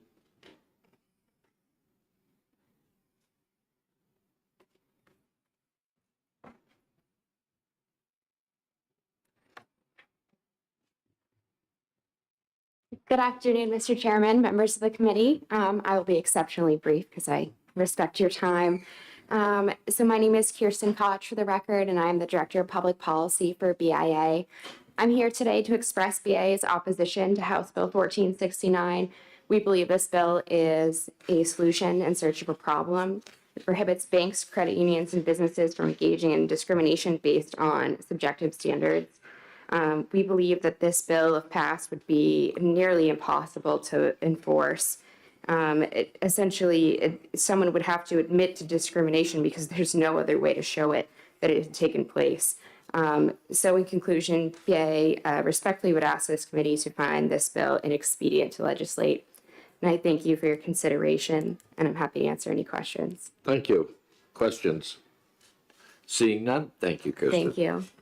So sadly, that's the last of the speakers. If there's anyone else wishing to speak on 1469 FM, please do not raise your hand. And I'll close the hearing. Thank you very much. We're going to exec everything Tuesday. Be prepared. A what? No, we're all done with hearings. How's your schedule? That's okay.